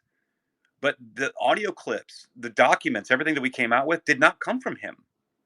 They came from the Hunter Biden laptop, and they came from Derkach, who had a hour and 18-minute long press conference where he released all of these audio tapes between Poroshenko and the Bidens in May 19th of 2020. And so they're saying that he's full of shit, but he's corroborating exactly what was already put out, just completely banned and suppressed, which is what we're talking about. What's interesting is one thing I didn't fully appreciate from the coverage of the detention hearing was the magistrate judge agreed with defense lawyers that Smirnov likely wouldn't flee to Russia because Russians would not be thrilled that he was informing on them. That's correct. So the argument that they're making is that he's going to flee to Russia. I can assure you, like, also the other stuff that he's reporting on in the FD 1023 is not looking good for Russia either. I don't know about the current administration, but I think that I would rather be, if I'm informing on somebody, I think I'd rather be in the United States than being in Russia. Just putting that out there. And so the magistrate judge even agreed. They're like, yeah, no, he's not going to Russia. No, dog, he's not a flight risk. And then as of 9 hours ago, Judge Wright in California said he has ordered Smirnov's rearrest and prompt hearing on Monday, 2/26, which is coming up in 3 days. So he's arrested. He's in jail. He's been moved to California. They're not letting him out, even though he's probably not a flight risk. And yet they're basically making this, they're showing this. They're saying, we don't care. We want him in. And the rearrest by Department of Justice, it's really shady, considering all the stuff that, number one, that he was reporting on to the FBI, but number two, that we corroborated through the laptop, through the emails, everything I just read, plus the audio tapes that were released by Durkach. It was also released by the New York Post, was also released by OAN and Chanel Ryan. And you're telling me that he's making all this up, that it's full of Russian disinformation? I didn't need him to get these receipts. Matter of fact, I barely knew he existed. None of us derived any kind of investigation on this. There's no mention of him in a lot of stuff that we've been talking about. But all of a sudden, they're rearresting him, accusing him of lying to the FBI and being Russian disinformation. Yet we've corroborated this stuff for years. I didn't really know about the guy until now. And so what they're trying to do is, again, what Dan said. I'm going to play Dan's clip one more time to kind of end this segment while I'm waiting for Jen to come back. Maybe I'll open this up for some conversations, but I really wanted to present exactly what this Smirnov thing is, because it's changed so rapidly. And knowing all the details and all the work and investigations that I've done over the years, it's just really lining up. So I'll land this segment, this presentation, on basically playing Dan Bongino's clip that he came out with today, that he even pointed out that Stephen McIntyre was the eagle eye that caught this stuff in the charging documents indictment against the Smirnov guy, and we all missed it. But Climate Audit, Stephen McIntyre did not. And this guy's been living and breathing this stuff even more so than I have. These guys, Fool Nelson, McIntyre, Hans Monkey, many of these guys have been covering this shit at great length.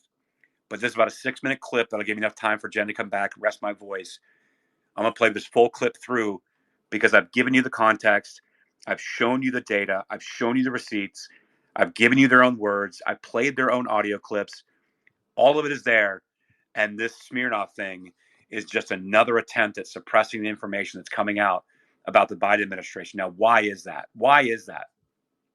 Well, I don't think it's to protect Joe Biden. I mean, sure, he's got a hand. He runs the DOJ, right? He's a chief executive. But I think they don't want this to get out because it's Obama and Hillary's camps involved in this too. And they want all of this to bury on Joe Biden with his poor approval. They do not want to open the can of worms with Hillary and Obama. And I've just shown you how both of them are directly involved in all of this. So I'm going to play this clip to end this segment, and then we can open up for some discussion. He did. Okay. Biden was running Ukraine, so much so that his son had a job for, $83,000 a month at a natural gas company in Ukraine, despite his son having zero experience in natural gas whatsoever. From what we know, Hunter never even went to Ukraine. Okay. So this is a real problem. You got that background now. Now, a source came forward to the FBI who had been working with the FBI for 10 years. This is apparently a trusted source. Ladies and gentlemen, their words, not mine. Here's where McIntyre exposes something crazy that we did not pick up on. Big hat tip to him. Here's his first tweet. They note that Smirnov, who's this FBI source, who was allegedly ratting out the Bidens, right? They note multiple pages of his indictment contain a series of texts from May 19, 2020 in very large font, which Weiss, the special prosecutor, characterized as expressing a bias against Biden. This is really important. Weiss failed to disclose what was happening on May 19, 2020. It was pivotal to subsequent censorship, including the laptop. The text you're about to read, throw them up on the screen one by one, from this source about the Biden family, according to the indictment, occurred on May 19th. They note that there were some calls here that smell bad for Joe Biden. You can see screenshot one over here. Keep in mind, this is from this source who's saying, I got info, telling the FBI I got info on Biden. He's like, this is news all over Russia and Ukraine. We've got calls. You're like, calls between Joe Biden and others? That's kind of weird. Haven't we heard that on your show before? Stay tuned. Text number 2. This is in the indictment. You can read this stuff yourself. Democrats tried to impeach for the same. I'm probably talking about Trump. Even less, all those politicians, same shit. Jail for all of them. Plus the bribe, probably note of Biden, he notes here, because a lot of this is redacted, should be in the news. He goes on. This is important stuff. Only if you believe it's a request to get rid of the prosecutor general was only because of Burisma, which by all accounts it was not. For sure, yes, I'll try to prove it to you, bro. That's the FBI guy talking to him. So the source says, yes, I'll try to prove it to you that they fired this prosecutor looking into this. Bribe payments to public official, or are you talking about the aid withheld unless they fired the prosecutor? That's the FBI handler. It ends up like this. I'll get those recordings of the public official's son telling Burisma that his dad will take care of the prosecutor general with a bribe to him and his son. The handler notes that would be a game changer. He notes, I'll meet with the guys as soon as I'll be able to fly. This is May 19th, 2020. Ladies and gentlemen, what happened on May 19th of 2020? Well, let's go to tweet number 2 from McIntyre. Folks, that was the day Andrei Derkash and Konstantin Kulik, the Ukrainian prosecutor who uncovered a lot of this stuff, by the way, had a press conference where they released the tapes. What are the tapes? Well, if you're a listener to the show, you've already heard these tapes. These are the tapes where Joe Biden is recorded with the Ukrainian president, basically saying, get rid of this prosecutor general right now, or we're not giving you this big international loan. The prosecutor general was looking into what Biden was up to as the king of He was the king of Ukraine. I need you to understand this. He was running Ukraine. He was having them shut down banks, fire prosecutors general. They were interfering in everything in Ukraine. Him, Victoria Nuland, the United States Embassy over there. And they were making a fortune doing it. Soros folks were involved in this. There was a ton of people. Ukraine was an ATM for them. I want to play tape 1. We played it on the show before, but I want you to listen. This is I'll play the Trump one next. It explains also why they need to get rid of Trump right now and why they impeached him. Why did they impeach? Hold on, calm down. I get too excited about this. Why did they impeach Donald Trump? They could have impeached him over Spygate. They didn't do it. Over the collusion hoax, they didn't do it. Why did they impeach Trump? Come on, folks, you know. They only impeached Trump when he started sniffing around in Ukraine. Folks, the entire Russia collusion hoax is not about Russia. It's a distraction from Trump and everyone else looking into Ukraine, and even the Ukrainians know it. Listen to tape 1. This is the same day. The same day. They're afraid this guy's going to talk about these tapes. That's what I'm getting at. That's why they're locking him up. I have no doubt. That's why this guy's in jail. They're afraid he's going to go public with these tapes. Listen to this. Assuming that there is a new government, a new prosecutor general, I am prepared to do a public signing of the commitment for the $1 billion. Despite of the fact that we didn't have any corruption charges, we don't have any information about he doing something wrong. I especially asked him, no, it was the day before you. I especially asked him to resign. Congratulations on installing the new prosecutor general. It's going to be critical for him to work quickly to repair the damage Shokin did. And I'm a man of my word. And that now that the new prosecutor general's in place, we're ready to move forward in signing that new $1 billion loan guarantee. Folks, it's really a damn shame McIntyre doesn't have 42 trillion followers. Amen. Everyone in the world needs to know what he put together. He's 100% correct. It was right in front of our faces the whole time. He cites Full Nelson, too, and some others who've been following this the entire time. Go to his Twitter and read this. The same freaking day, he's texting his handler, hey, man, I got these tapes. These tapes are out there of Biden basically engaging in a major international influence peddling scheme to get rid of a prosecutor looking into his corruption. He knows about it. This guy was texting his FBI handler. It's in the indictment. They're trying to shut this guy up. Don't believe a word they say about this guy. He's Russian intel. Bullshit. Anytime they say Russian intelligence, they're trying to cover something. This is I mean, do you understand the enormity of this? That is a major, major, major thing he found in that indictment last night. Huge. Absolutely huge that he found that. And again, I want to shout out, if they're listening or pass it on, I want to shout out at @fool_Nelson. I want to shout out Stephen McIntyre at Climate Audit. I want to shout out Hans Monkey. I want to shout these people out. Like, I've relied on them. Matter of fact, Jen, you probably remember last year we had a space when Charles McGonigal was arrested, and Charles McGonigal was the disgraced at the SAC at the FBI counterterrorism field office in New York, and he was taking bribes from the Albanian prime minister in cash, and we had a space about it, and we were covering the indictments, and Fool Nelson, Stephen McIntyre, Garrett Marco Polo, Kyle Seraphin, everybody came in and we broke all this down. And those guys, I have relied on them through Andrew Weissman bearing investigations inside the FBI.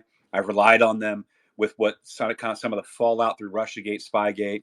This is way before Matt Taibbi, Michael Schellenberg, and Alex Gutentag covered Spygate, Russiagate.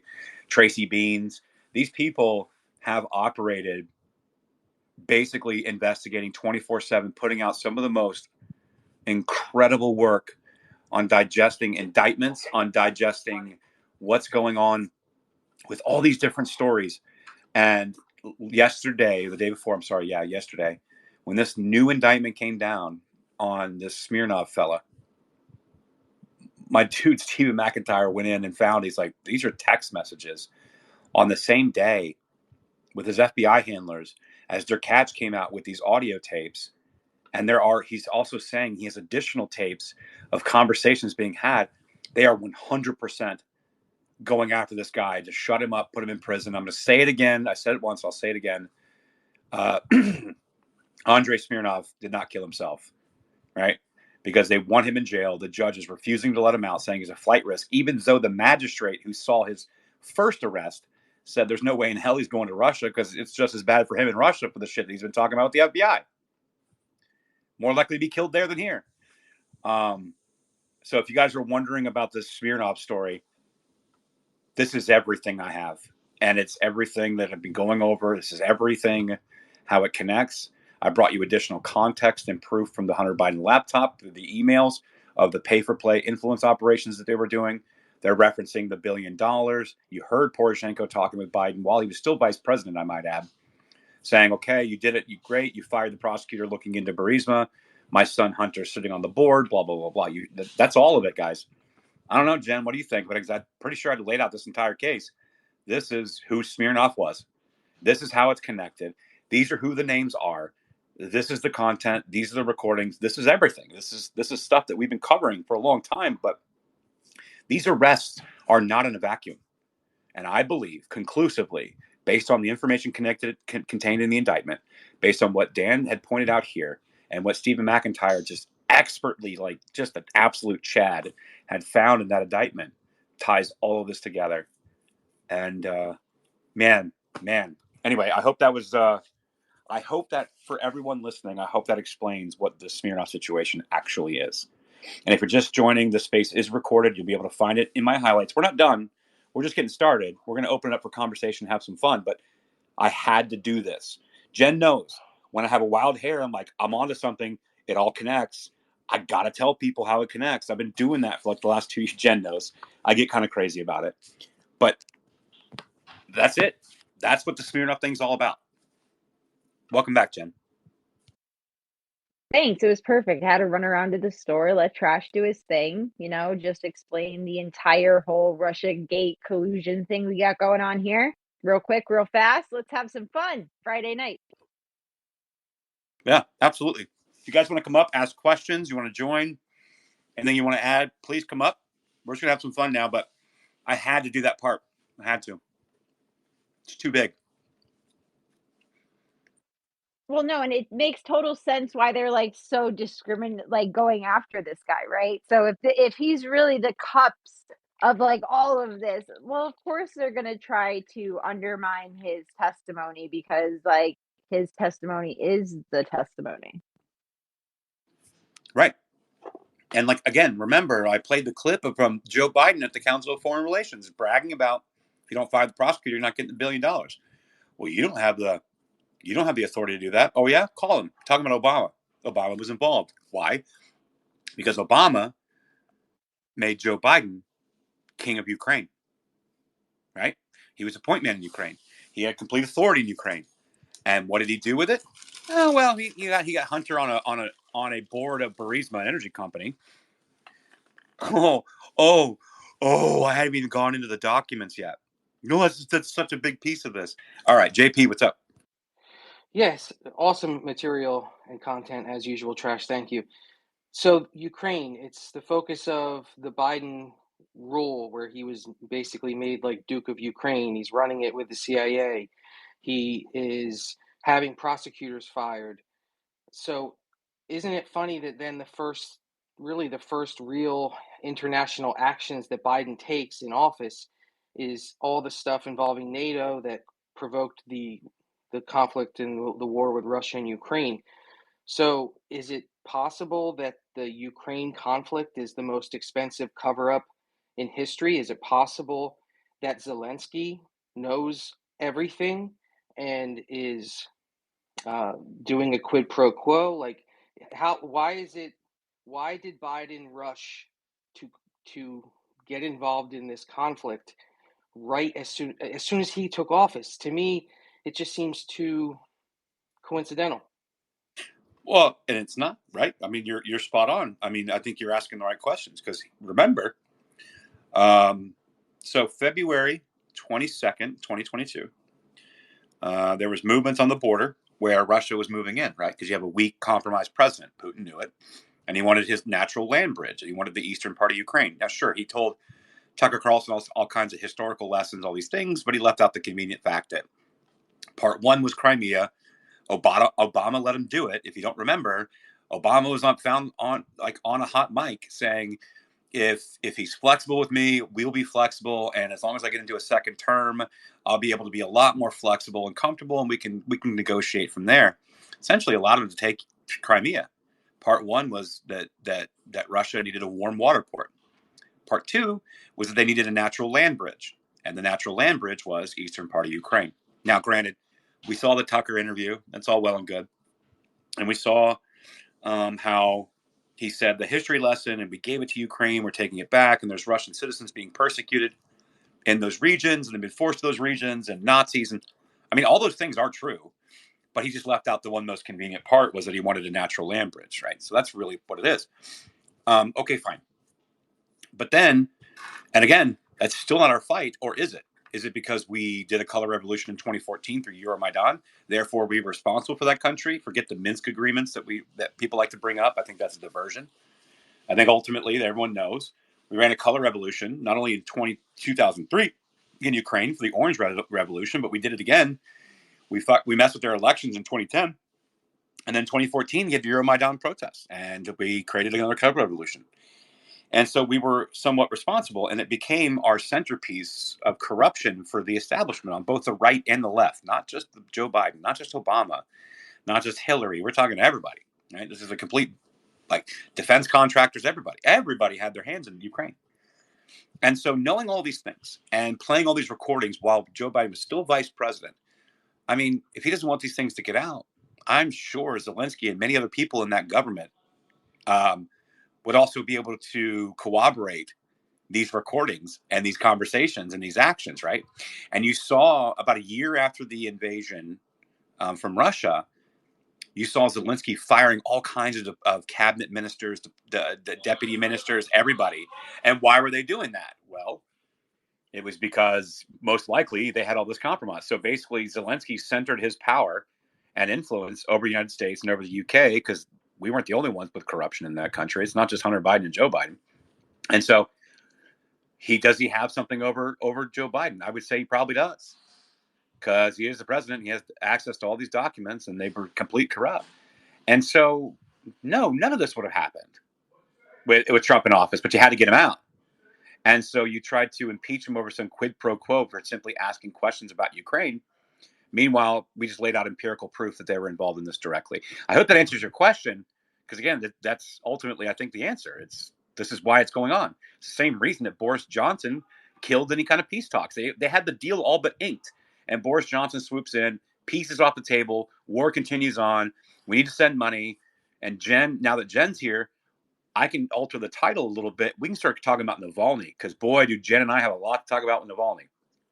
But Well, like my kids would say to me about something, they say, "Daddy, that just seems sus." All these connections with Biden and Ukraine, it's suspicious.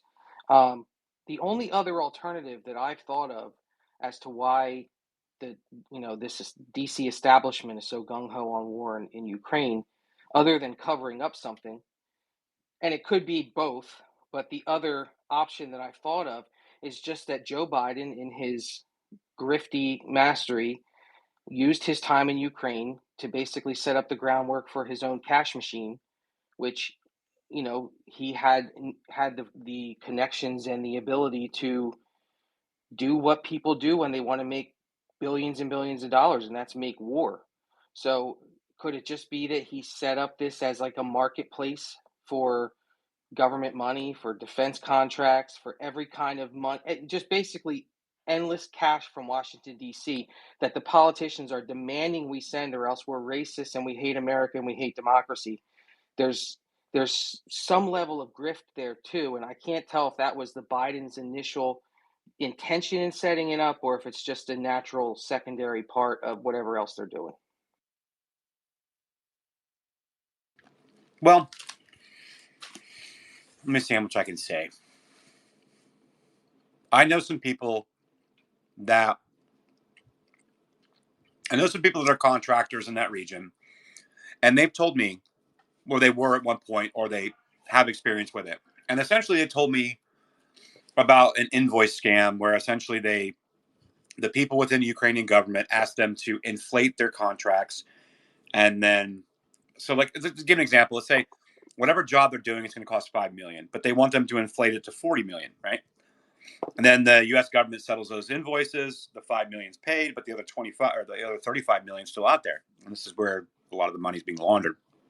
And everyone's got their hands in it, but I think that that's pretty normal. I think what the problem here is that you have a compromised president with obvious corruption that we're doing very, very naughty things to enrich his own family, using his last name for influence. And I'm sure that there is some level of, we don't want that to get out, we need to keep this going. And even though it's a lost cause, and obviously Russia's not going to move from the regions they're in, and so we have to sell the public on, well, Putin's going to keep going if we don't send more money. I think it's just all a grift, man. It's just no really more than that. George Soros has got a hand in it too, because he participates in every effing color revolution that goes on around the world. But and that's where his own, but basically essentially installing these friendly governments and people into regimes of power that they're all part of the same grift. And so this is really nuanced, but again, it's all there. But ultimately, this is what I'm covering here with what receipts that I have.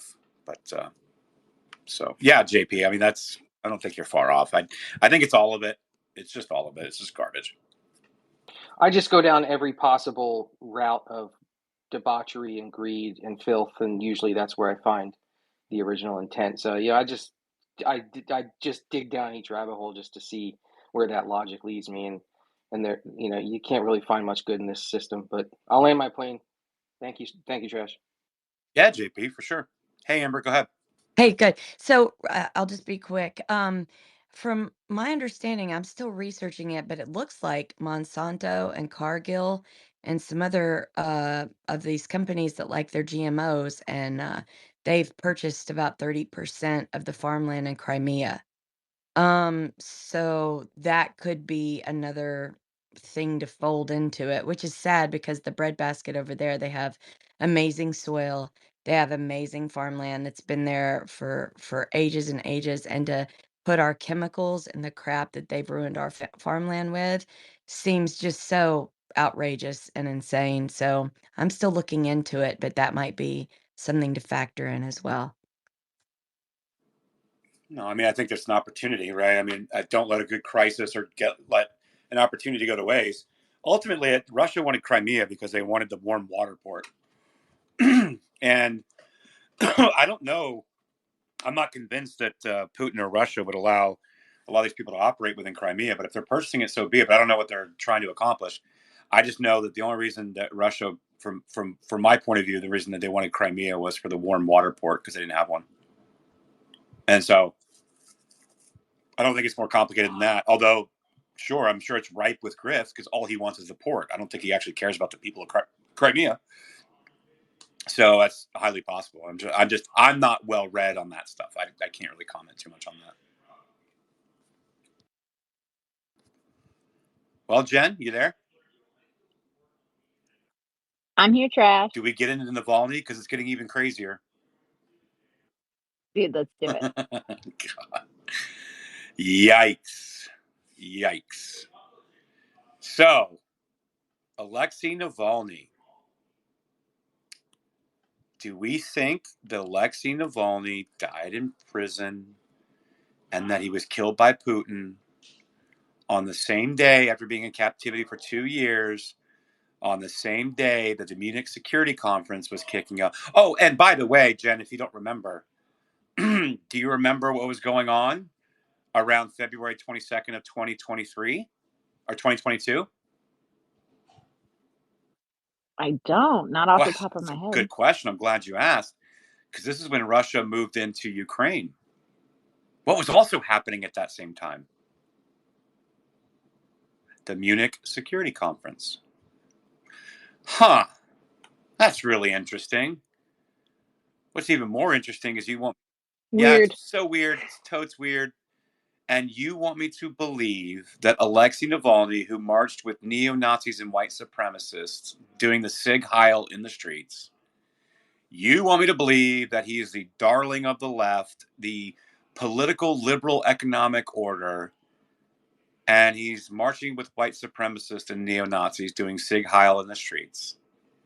He gets arrested because his associate is on camera with British intelligence officer planning a color revolution in Russia and is asking for 10 to 20 million to start and then X amount of dollars per month to continue on a color revolution.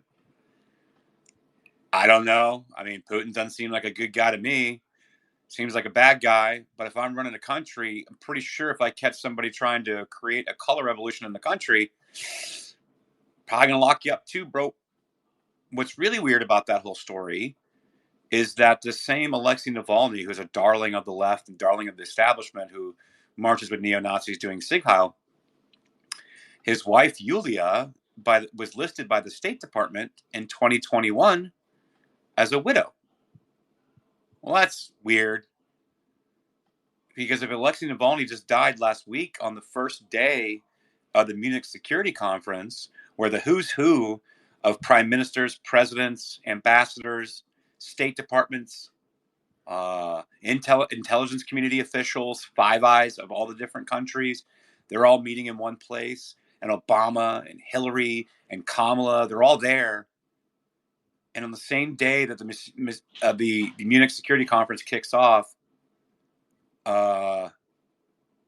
he's apparently killed by Putin in jail on the heels of the previous week of Mike Johnson in the House of Representatives saying any Ukraine funding, Israel funding is dead on arrival. Should it make it over here without any border wall funding? So that's dead. So we're not going to send any more money over there. Huh. And so the same day that Putin he waited till right before the Munich Security Conference, same as invading. The same as the political prisoner was trying to create a color revolution on the heels of no funding from the U.S. and waning global support. Trash, if he had the Crossfire Hurricane documents, he knew that this was the same people that were doing this in the U.S. Well, if he does have the Crossfire Hurricane documents, yeah. But on the heels of all of this, you're telling me that Putin, knowing all of this, waited until the day of the Munich Security Conference to kill him and dispatch him because Navalny was the only political opponent against Putin, and he's killing his political rivals, never mind the color revolution stuff and everything else. But Putin is supposed to be some razor sharp, super smart, 5D chess, ex-KGB agent guy, dictator, and he chose literally the absolute worst time where you could get the entire global economy if they did it right against you. Well, and Trash, this is also coming on the heels of the Tucker Carlson interview where big bad Putin, his whole image was blown up in the US media, and the American conservatives, like they pointed out, right? Like, we're all sitting here and being like, well, hold on a second, like, this isn't the guy you sold us, right? And part of their power is us being fearful of Russia. So they had to go out and make Putin that big bad warmonger again, in the eyes of the American public, because they were losing the narrative going into the Munich Security Conference. Exactly. Yeah, that's kind of what I was pointing out. And then, like, I was just going to land on Yulia has an hour-long plus speech prepared to speak to the Munich Security Conference. Not about anything other than the fact that Alexei passed away. She found out that morning, and she had an hour-long speech prepared. And she's doing all these media hits and tours with Kamala Harris and these world leaders. And it's so emotional. And Julia Yaffe, longtime friend of Alexei Navalny when she lived in Russia till 2012, the same PP tape Russiagate, Spygate hoaxer journalist who wrote for multitude of different publications, including GQ and New Yorker and Guardian, New York Times, and basically she's always banging on about all this Russiagate, Spygate stuff, and Trump and election interference, Russian disinformation. This same Julia Yaffe puts out an emotional plea. Yeah, Jen, step in. No, I was gonna ask Trash, can we play a little bit of that Deep State podcast with the deep stater of all deep staters when you look at his Twitter bio? His interview with Julia Yoshi. Because listen, Natasha, she's big mad. She's big mad that we are not falling in line behind her poor husband Navalny, whatever the hell his name Yeah, is. Yulia. Yeah. And what's really funny about, I'm going to bring this up again just in case people haven't heard it. So Jen and I were on the phone talking when this was all going down the same day. We were texting back and forth, and we're like, bro, this smells. This whole thing stinks. And we were like, let's go check her Instagram. Sure enough, there it was. And so here is 59 seconds of Julia Yaffe on Deep State Radio. Alexei Navalny's influence can't be overstated. As Putin's regime grows bolder by the day, M. Polymer turns to Julia Yaffe for her insight into Putin's Russia and how the country has continued to transform for the worse. Keep in mind, this is the same podcast, Deep State Radio, that hosts people like Norm Eisen and many other color revolutionaries from in our country that have been running for the establishment against any kind of America's interest. This is the same Julia Yaffe Deep State Radio podcast. And she's saying, I was just saying to this journo class in response to a similar question, emotion is not bad. It's information. And it also must be part of the story. Men dominating the media have taught us to think this way, but it's not true. We are human beings telling human stories, and emotions make us human. Like this, she is such, oh God, she's so, ugh. Here we go. A debate that's long running now, I would say, for the last 10 years in U.S. media about what objectivity is and how it has to be kind of bloodless and emotionless, and that if there's emotion in it, it is therefore not rational because emotion is not rational. But I don't think that's true, and I think the emotional truth of this is part of the importance of it. The feeling that people have right now, Russians in particular, that they have is not just an important part of the story, but I would say it's even the point of why Putin killed him. This despair, this hopelessness, this feeling that things will never get better, that, the past is the future and the future is the past, and we're never going to get out of this cursed loop. I think that's the point. I think Putin wanted to evoke this emotion, to provoke this emotion in them, to make them give up. Right. What she, like, again, I have to be clear, and I'm sure you. Is she related to Kamala? So, no. Listen to what she's saying. It's very, very poignant. This is actually way smarter than the passage of time. What she's doing is she's setting it up. She's saying, what is objectivity? Like, what does objectivity even mean? If emotion doesn't calculate into the facts, even though emotions are a lived experience, then there's no such thing. There's no real such thing as objectivity, meaning object truth, meaning Navalny was doing Sig Heil with a bunch of neo-Nazis. We need to rally behind him. And Putin is trying to levy this emotional war on the Russian citizens to give up hope. You can never have a new day. You're going to be under my reign forever, and you're going to suffer in this country. But what she's actually setting up is the same language that Norm Eisen and many of these other colored revolutionaries use, Maria Stephan and Michael McFaul. What she's saying here is saying that, like, ignore what your eyes see. That is not objective truth, because you're not putting any emotional quotient into this context. She is 100% advocating for a regime change and color revolution in Russia. This is what their plans were. This is their entire plans. And it's not just about funding to Ukraine. Like, you see what I'm saying, Jen? Like, do you hear it? I'll play it again. Maybe here, I'll play it again.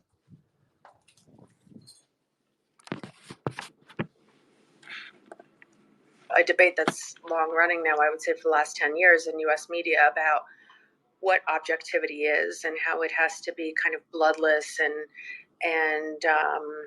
emotionless, and that if there's emotion in it, it is therefore not rational, because emotion is not rational. But I don't think that's true, and I think the emotional truth of this is part of the importance of it. The feeling that people have right now, Russians in particular, that they have, is not just an important part of the story, but I would say it's even the point of why Putin killed him. This despair, this hopelessness, this feeling that things will never get better, that, you know, the past is the future and the future is the past, and we're never going to get out of this cursed loop.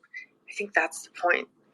I think Putin wanted to evoke this emotion, to provoke this emotion in them, to make them give up.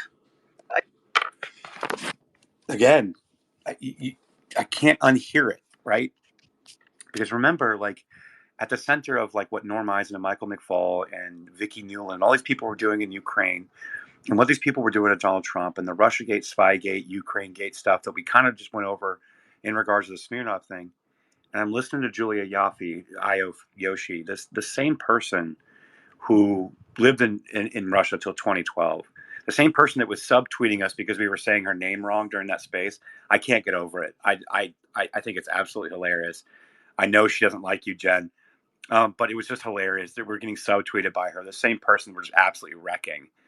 And like, just to remind people for a moment, and I want you to kind of touch on this a little bit, Jen, for people to really understand the context on this.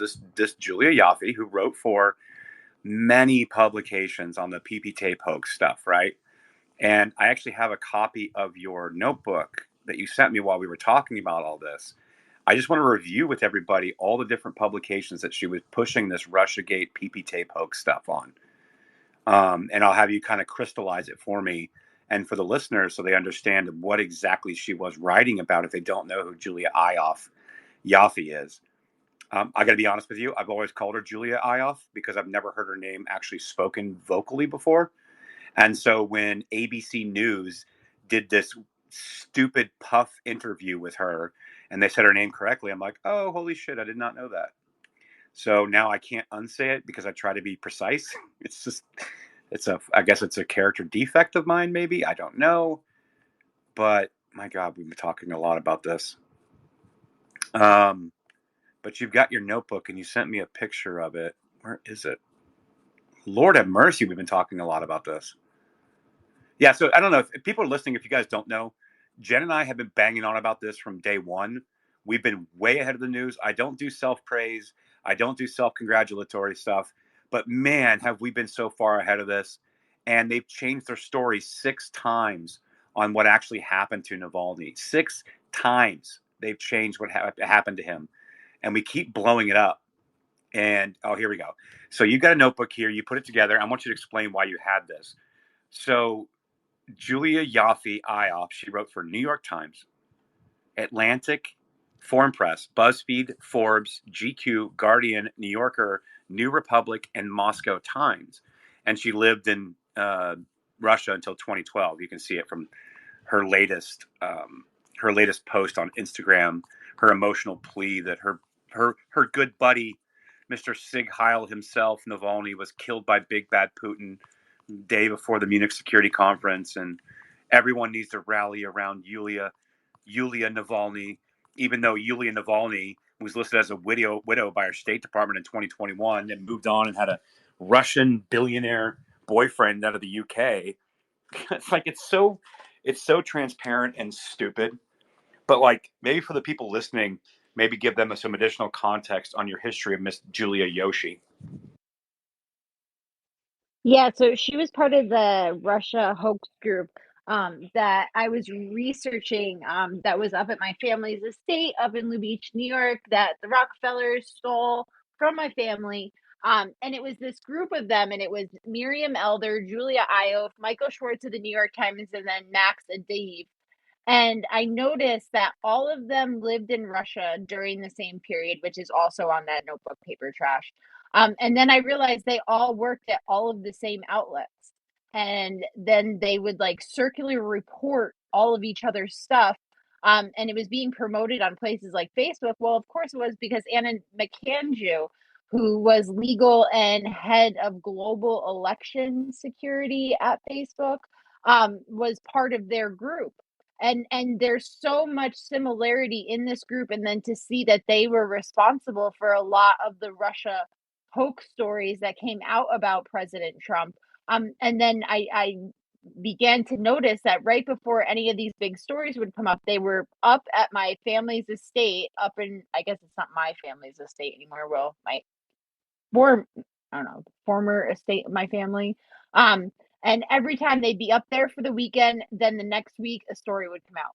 Up there for the weekend, next week a story would come out. And then once you realize that and you go back and you read the like the captions on the pictures, it was like Boss Babe Weekend, making history, meeting of the minds, we did it, hashtag PP tape. And it's like, wait, what? Like, are these people for real? Like, are you really this dumb? You're actually this dumb. So yeah, and I mean, I put it out in 2020, but of course it didn't go anywhere because censorship. Well, and that's the frustrating part, right, Jen? I mean, many of us have been reporting on this stuff for years. And I say reporting, like, guys, I don't write for major publications. I literally, when I say reporting, I mean, I do stuff, I put out threads, I collaborate for articles, I do these things or just talk about them, join podcasts or been hosting spaces for a couple of years. That's what I mean by reporting for me, because it's just like, all right, I'm just going to talk about this. I'm just going to put it out. That's what I mean by reporting. By no means. I mean, I've had a couple offers to work, to write for various Substacks or various publications, but like, honestly, like, I don't want to filter that through an editor. I think I'd rather just have a space and break it all down and give you what my take is, and you tell me what you think it is, and have guests on that can speak expertly to things. But yeah, I mean, like, dude, we've been banned, censored, and suppressed. Like, listen, to be clear, this isn't some kind of like victim thing where it's like, oh, we were talking about this, but we've been banned. No, like legit. Like, I lost, like, this is my 7th account. I'm completely banned permanently from Meta and Facebook and Instagram for just talking about this stuff. So it's like, it's not, and then like, I'm not even been debanked and deplatformed yet. Yes, I've been doxxed. Yes, I've been harassed. Yes, I've been threatened, death threats, all these things. But again, whatever, dude. Like, I live in a state where the Second Amendment thrives. So go fuck yourself. You know what it is, Trash, is like, so you'll notice that I've had my account, I've had my account since 2009, right? And what they did is, because they couldn't delete my account because it was subpoenaed in the We Build the Wall stuff. So all of my social media was subpoenaed, so they were not allowed to delete any of the evidence, right? And they obviously, in their minds, didn't want to delete my account if it was part of the We Build the Wall trial. They thought we were all going down, right? So what they did is they left my account up, but I would tweet something and it would literally get maybe one like, maybe. Half the time it didn't get no likes, right? So I was putting all this stuff out, and I'm like, what the hell is wrong with me? Like, there's something wrong with me. Like, am I tweeting wrong? Right? Not realizing that, like, no, Jen, no matter what you do, no matter even if you had like the gift of like writing perfectly, it wasn't going to go anywhere. Like, that's what I would go back and tell my old self, so I didn't waste so much time.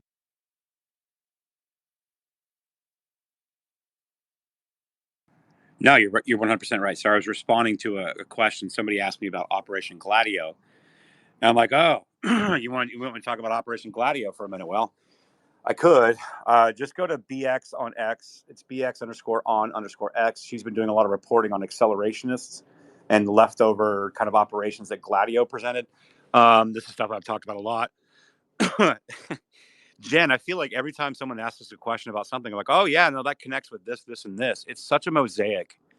Everything is connected. It's the entire establishment, both left and That's what. Oh, that's all sorry, right. Trash. No, I was just saying that's what my mom says. She's like, so you guys just like do this from memory because like literally people will get up trash and ask us the most random thing about the most random topic. And between the two of us, either both of us or like one of us will be like, oh yeah, I know exactly what you're talking about. And my mom's like, wait, you're not like looking that up. You don't have like a book, a note. No, I usually don't even have a notebook in front of me. Like the only time I have anything in front of me is if I've already written the thread, most likely from memory, from stuff I've already worked on, or like pulling something up to read it verbatim. But like if you're asking me a question about something, yeah, no, all of this is off the cuff. It's just in there. It's in there because we've lived it, we've breathed it. I've read it. We've retained it. And again, it all connects some way. So like to your point, when people ask us a question, well, and you would think it'd be the most random question, like, how does this relate to Operation Gladio? I'm like, well, oh my God, where do I begin? You know what I mean? It's like, yes, it does. And here's why. It's so crazy, Jen. Well, no, and trash, like everybody who knows me in person, right? Like I don't like on other things, I don't have like the best memory, right? Like people's names, can't remember them. Cannot remember. I know faces, cannot remember people's names. But this is what leads me to believe that like we're meant to do this at this time because like I have no problem recalling like the most like ridiculous details that I even like as I'm saying it and like thinking in my mind like wow, how the hell did you just remember that? Right? And I think that's the power of God working, right? To the fact that like this information needs to get out. And like we don't know who's in the audience. Like we used to know who was in the audience, but now we really don't know who's actually listening, right? So like who knows, us going through this for the 33rd time or 34th time, right? Like maybe there's somebody in the audience who can actually get this information out to the right people and something can be done about it, right? And if we can't do it in the courts, right? That's why last night's space was so important with Kyle, is because like if we can't convince the court to like take this stuff up and do something about it, we can use the media, right? Because the media does influence the court, right? And the media also influences people in the population. And if the right message and the truth, right? The truth above anything else, but the way the truth is packaged so people can understand it. If there's enough of an uproar from the people, it will force them to have to do something unless they have to show their hand to us that like we literally don't matter and they're just going to do whatever they're going to do, which obviously that's a different conversation, right? But like we have to make it so they have to show their hands. Like I think that's what it is. Well, and I think it's evidenced, right? I think that people are tired about what's going on over in Ukraine, and it's now pretty well out there of after at least after the Tucker interview that Boris Johnson killed any peace deal in Ukraine and Russia. So like, how are you going to have a global appetite? So you have to create this event, i.e. all the things that I talked about Navalny, which is ridiculous, to try to garner support somehow, some way, because they are losing the narrative. And this is why we don't stop, Jen. This is why we keep talking about it. And I know there are people, I see the people, they've been in my spaces, they've heard this content before. But here's what I also know, Jen. Just because we know this stuff inside and out and we talk about it at great length and we dive down on detail there's some people that have told me, like, man, I didn't really pick it up the first time or second time. The third time, I really started seeing the big picture. And so that is what's fueled me to, like, not stop. Like, I just, if there's anything that I can do, it's to stop these bullshit lie narrative propaganda narratives from taking hold ever again, because we are being sold out on people's emotions that are underinformed on certain things, not to their detriment. They have lives and things they're paying attention to. I'm a single guy. I don't have kids, right? I have a job. I have a normal job. And it affords me an ability to spend some extra time doing these things. And I choose to spend my time doing this. It's not for clout. I'm not paid for it. I get $0 out of any of this. I'm not paid. I get $76 every couple of weeks on Twitter for having a banger thread. That's literally it, right? It's because if it takes people 2 or 3, 4 times of hearing it to ingest it correctly, once they get it, then it's off to the races for them. Then they're the ones, like, tagging people and adding information and putting the information out. They're like, holy shit, did you hear this? Listen to this space. Listen to this thread. Our stuff has been shared all over the place the last few months because people are starting to finally pick up on it. That's not an insult. That's a testament to the tenacity that we're not letting this up. I'm not letting this go. Michael, I tried to add you. I don't know what the hell's going on. I'll try again. But yeah, Jen, go ahead. Yeah, Trash. I mean, to us, it gets redundant, right? And we're like, oh my God, these people are probably so sick of hearing the same information over and over again. But I think that is the secret, right? Because if we can get people to start calling their congressional office and just be like, hey, I know about this. Why aren't you guys, looking into this, right? And giving them the talking points so they can get the information across in a concise way, especially around the Sunrise Zoom stuff, right? The Sunrise Zoom stuff with literal people in the bureaucracy using their like the office of their bureaucracy that they work for, in order to subvert the duly elected president. And it's really disgusting. I mean, you still see it. I guess Brett Baer, or who was it, or was it Neil Caboot? One of the Fox hosts, right? Literally pulled away from Trump tonight when he started talking about the 2020 election fraud, and pretty much said, like, oh well, he's entitled to his own opinion, but, like, we don't have to cover it. And it's like, oh, so you still paying off that Dominion lawsuit? Is that what's going on? You know what's cool, Jen? Not to try to segue away from it. I saw 2 or 3 comments saying they were asking us questions, and shout out to Sally. But I saw 2 or 3 comments down in the chat, people asking questions. I'm like, actually, we know about that. I'm seeing a lot of people saying that, like, hey, this is information that's something that I've been working on, or hey, this is connecting dots, one person said, or hey, whoa, wait a minute. Can you answer that again? Like a couple DMs, like, this is the point. There are dots being connected by people that are also putting in the work. They're looking at it from a different angle. And I'm here for it, man. I just want it out. And, eventually we'll be able to build an operation that we're working on, and it'll be able to work out. But for right now, I think this is the way. It's getting it out, and just keep pushing, keep talking about it. Yeah, Jen, go ahead. Yeah, I mean, like, Trash, I think I said this to you the other day, right? Like, both of my grandfathers fought in World War II. My one grandpa was he helped to create the Burma Road. And then my other grandpa was on an aircraft carrier in the South Pacific.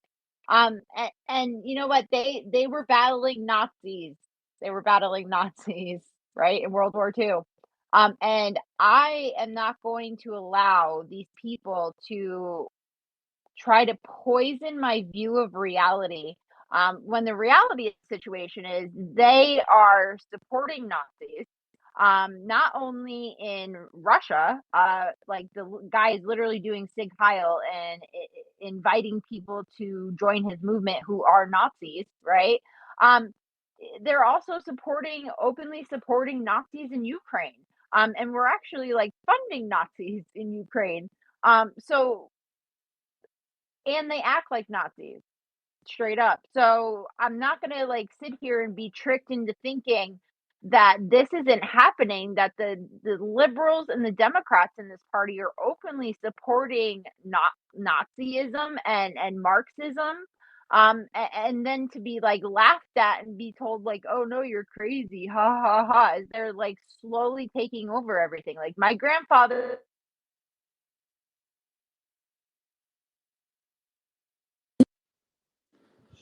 Well, you're rugging it. Sorry, my earbud died. Oh, there you go.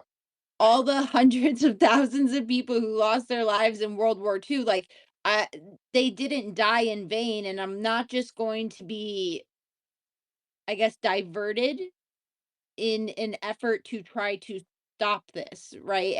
And actually call it out for what it is, because, like, it's really glaringly obvious. Yeah, no, it really is. Yeah, no, I agree. And again, I'm not stopping because it's true and because not enough people are talking about it. And I'm also seeing people trying to run interference and change the language and change the information and try to alter and shape a narrative into the public. Like, listen, I'm under no false pretenses that I have any kind of influence above and beyond getting it to people who do have influence or simply putting it out over and over again and maybe it catches the right ear. Like, I don't have millions of followers. I don't have millions of impressions on everything I do, but I know it's got to be doing something. I've seen things move. I've talked to people in Congress and Capitol Hill. I've talked to investigators. I've talked to attorney teams that are working on various cases around the country. I know it has some kind of effect, so I'm not stopping. And I also know that there are also people that are having a direct effect in arrests and taking some of these people down. I know that's for a fact. And so I don't know, it pushes me. And like, I look at this, Jen, I'm like, okay, what am I going to do? Am I going to watch some woke garbage on Netflix? What am I going to go out to the bars on the weekends?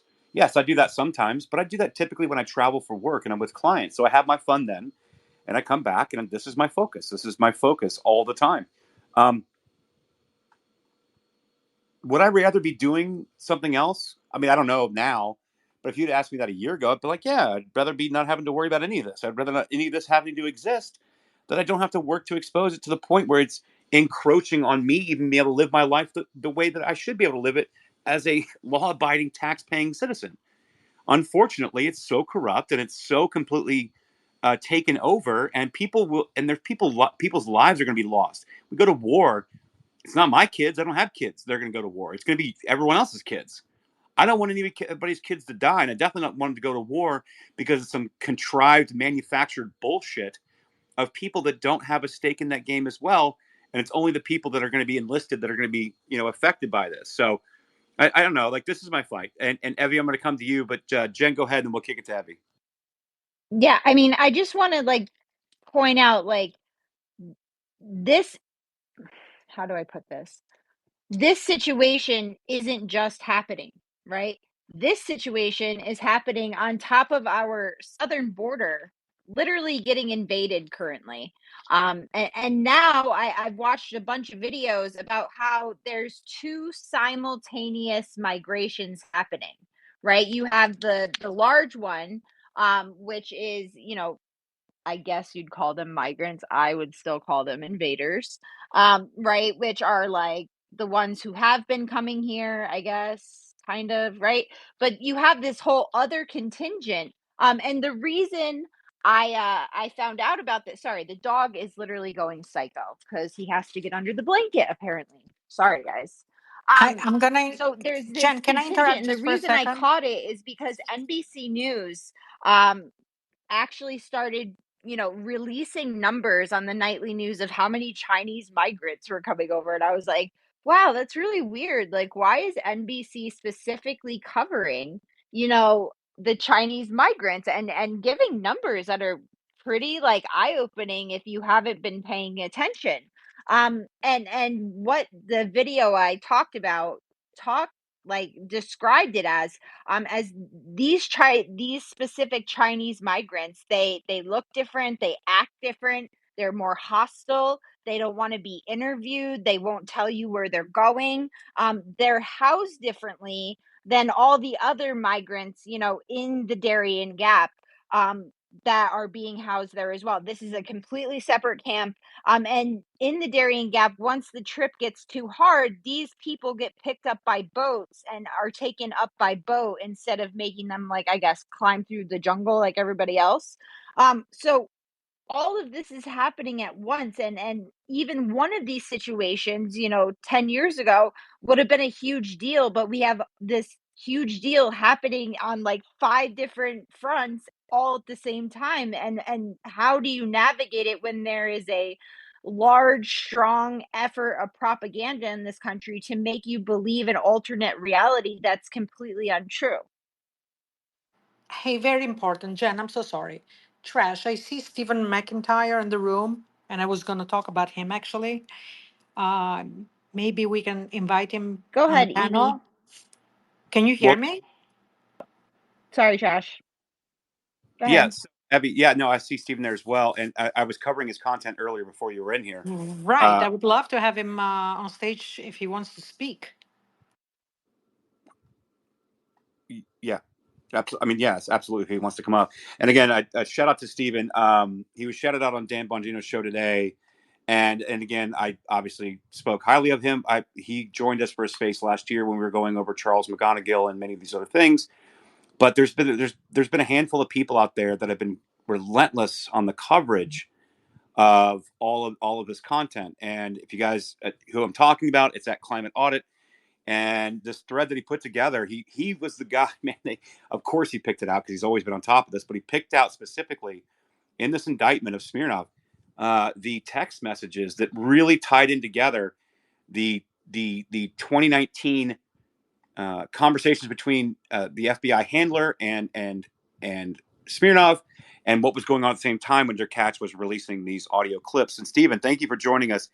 Absolutely insanely amazing find in that indictment, Stephen. Great work on that, and I couldn't speak highly enough about it. But if you want to add anything to this, I appreciate you joining us on the stage.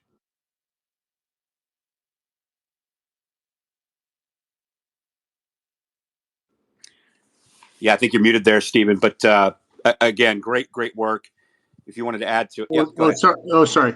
I did. Yeah, I just signed on. Where are you in your discussion? Sure, no problem. So I actually went through your thread, and then I went through the updates from Kyle Cheney. Was kind of talking about just all the work that you and Fool Nelson and a lot of you guys, what we call like the intelligent corner of the internet, where you guys are always covering this, and you've been covering this for years.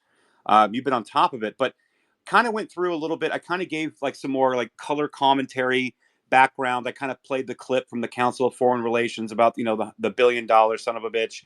I kind of went into of how Pozarski was kind of part of this when he was basically acting as a bagman between Zlochevsky and Blue Star Strategies and Hunter Biden, and how they kind of arranged this pay-for-play scheme of influence operations, but how that we really didn't know much about Smirnov. We knew about a source, but I didn't really know much about him, and I've been pretty on top of this. And to see like the reaction of DOJ or like these charges that are coming down, at first I was like, well, first of all, if he's lying about all this stuff, that's fine. But then when you look at the indictment, he wasn't lying. He was working directly with these FBI handlers. He was giving them information that was on a timeline absolutely accurate based on Derkach's press conference, that hour and 18-minute long press conference where he brought out the receipts. He had the audio recordings. And so what is your take? I mean, obviously I see your information that you've reported on here, but what's kind of your feeling, your gut, or your takeaway from this discovery within the indictment, and then how the overreaction of DOJ has been going on, specifically with the rearrest, even after the magistrate said he's not a flight risk, he's just as much at risk in Russia? Go ahead.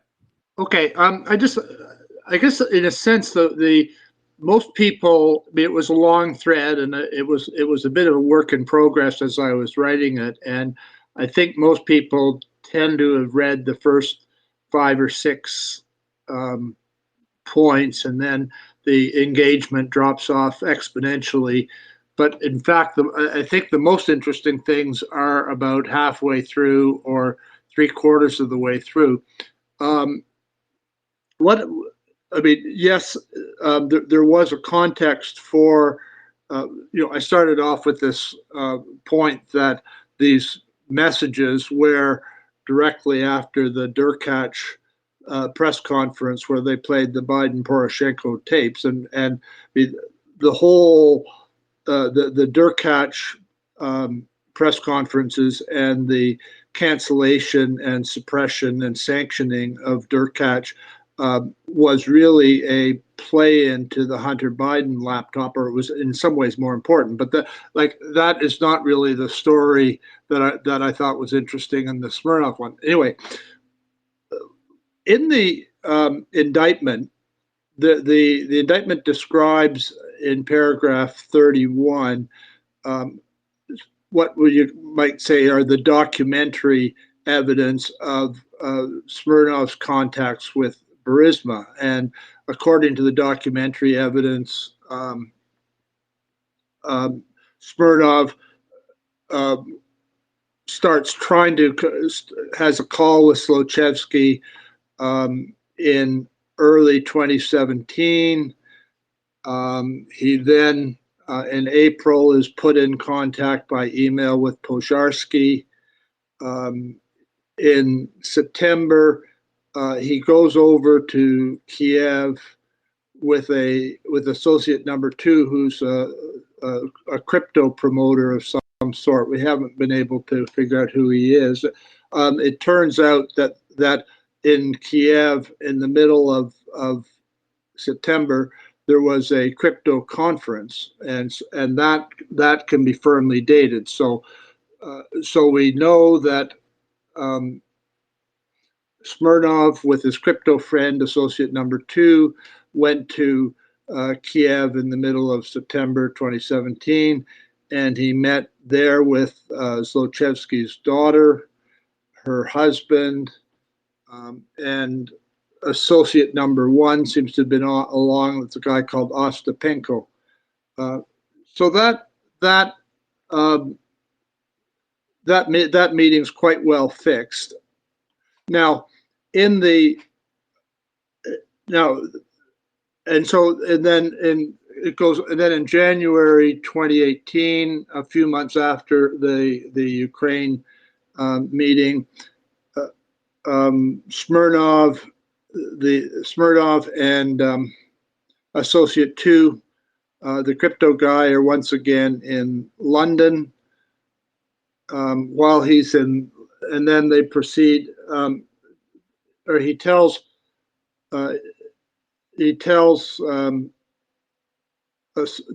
associate number 2 that he's just had a call from Zlochevsky, who, and then they go out back to Ukraine to talk about crypto and meet Pozharsky and they meet Pozharsky again, and he tells them they're not interested in the crypto scheme, and that seems to be the end of it in terms of the documentary evidence.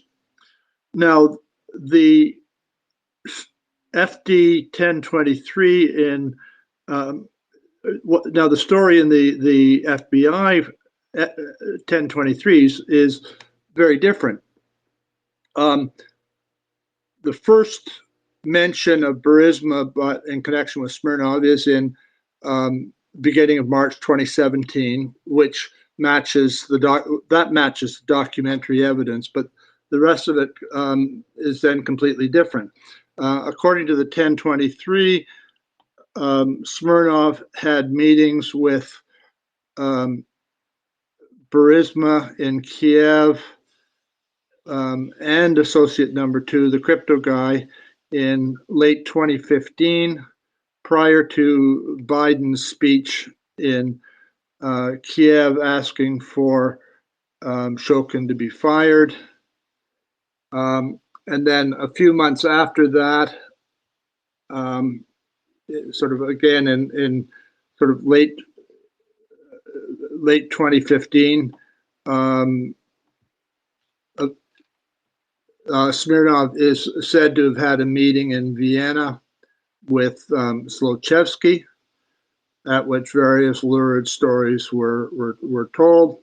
Then nothing happens for a year, and then they have he has a call with the Zlochevsky in late 2016, which is just before the sort of documentary period starts, and then then there's no contact between him and Burisma for the next 3 years, and then in 2019, out of the blue, he's in London near Harrods and meeting with one of these two associates.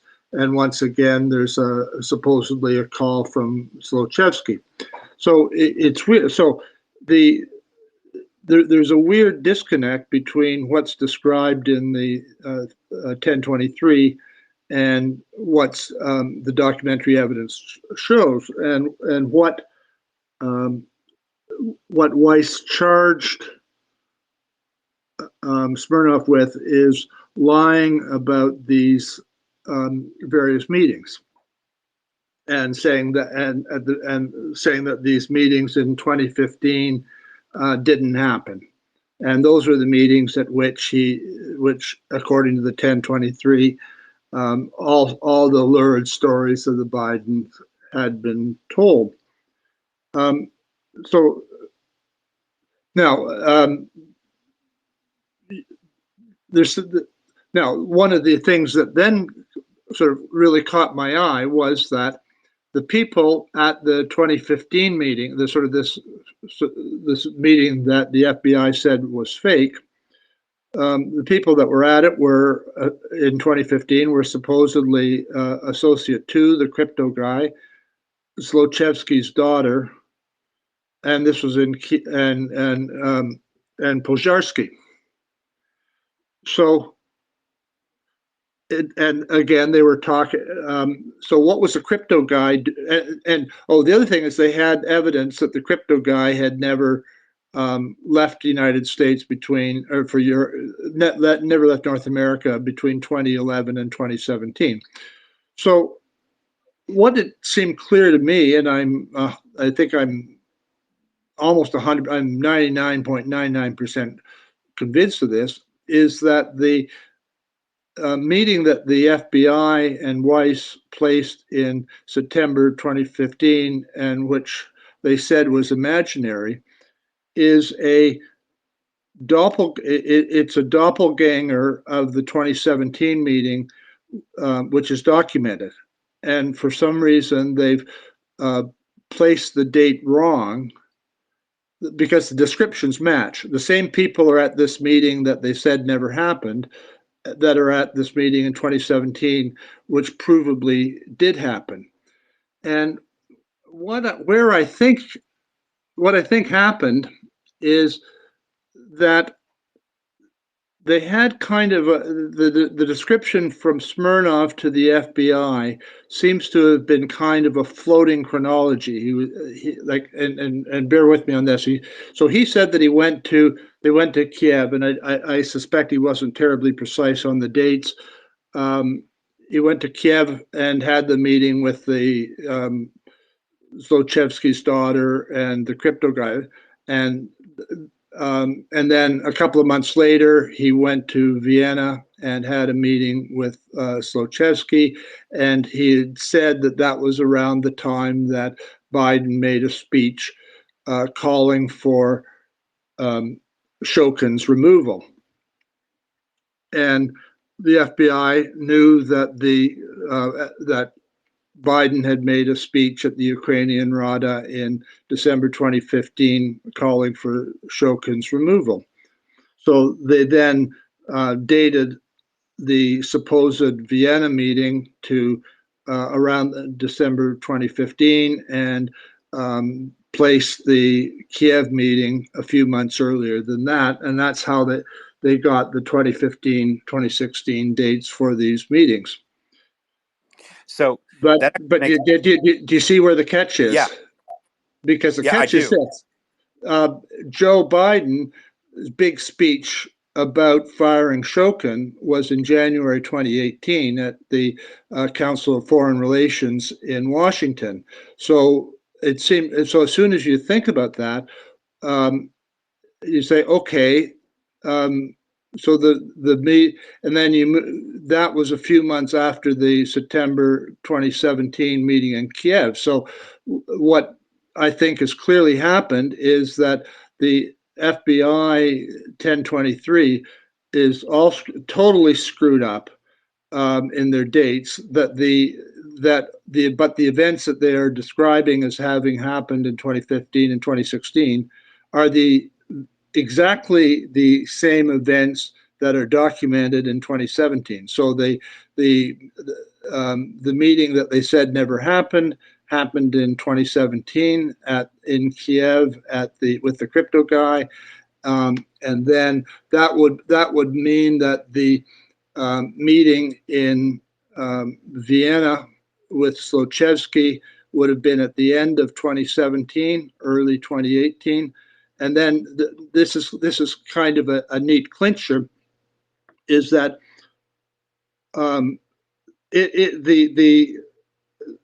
in the Weiss transcript, one of the dates that they say is firm is that on January 23rd, 2018, Smirnov was in London, where he claimed to have received a call from Zlochevsky.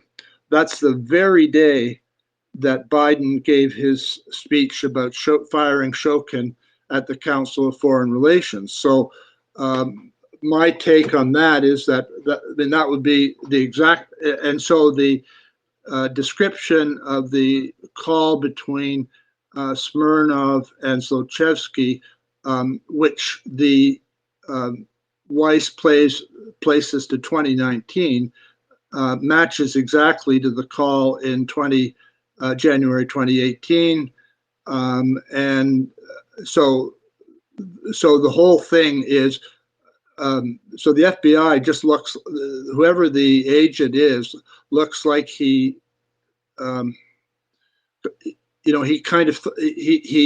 interpreted the day. He had relative floating chronology, grabbed the wrong Biden speech as a fixed point, and got everything wrong. And then Weiss comes in, takes this 1023 as being a verbatim rendering of what Smirnov had said, and accuses him of lying about meetings when he hadn't lied about anything. Right. It's crazy. Yeah, it is crazy. And so, listen, I'm not going to attribute malice here yet, Stephen. I'm not going to attribute malice anywhere yet, although I'm sure I could take that down. So what you pointed out is this, basically. So the meeting, okay, so essentially, Attorney Weiss is essentially accusing Smirnov of lying, because essentially he's saying that what took place in 2015 it was actually what took place in 2017. Therefore, he's lying. Although the conflation, and this is interesting because it's actually interesting. Yeah, it's a little different than that. He's saying that the 2015 meeting the 2015, the description of the 2015 meeting included lurid stories about Biden's. And what he's saying is that the 2017 meeting that is attested was just a routine business meeting where nothing happened, and that all these stories about the Bidens were fabricated. Whereas I think that what the defense will be from Smirnov will be that the meeting was in September 2017, and what I reported is exactly what happened. And the guy, associate number 2, doesn't speak Russian, so his evidence on what was said or not said is meaningless. Right. Well, and here's okay. So, but this is something that I talked about earlier in the space that I would really like to actually point out. It also seems like they're conflating the stories. So, one of the things that I pointed out was the email chain between Pozarski and Blue Star Strategies.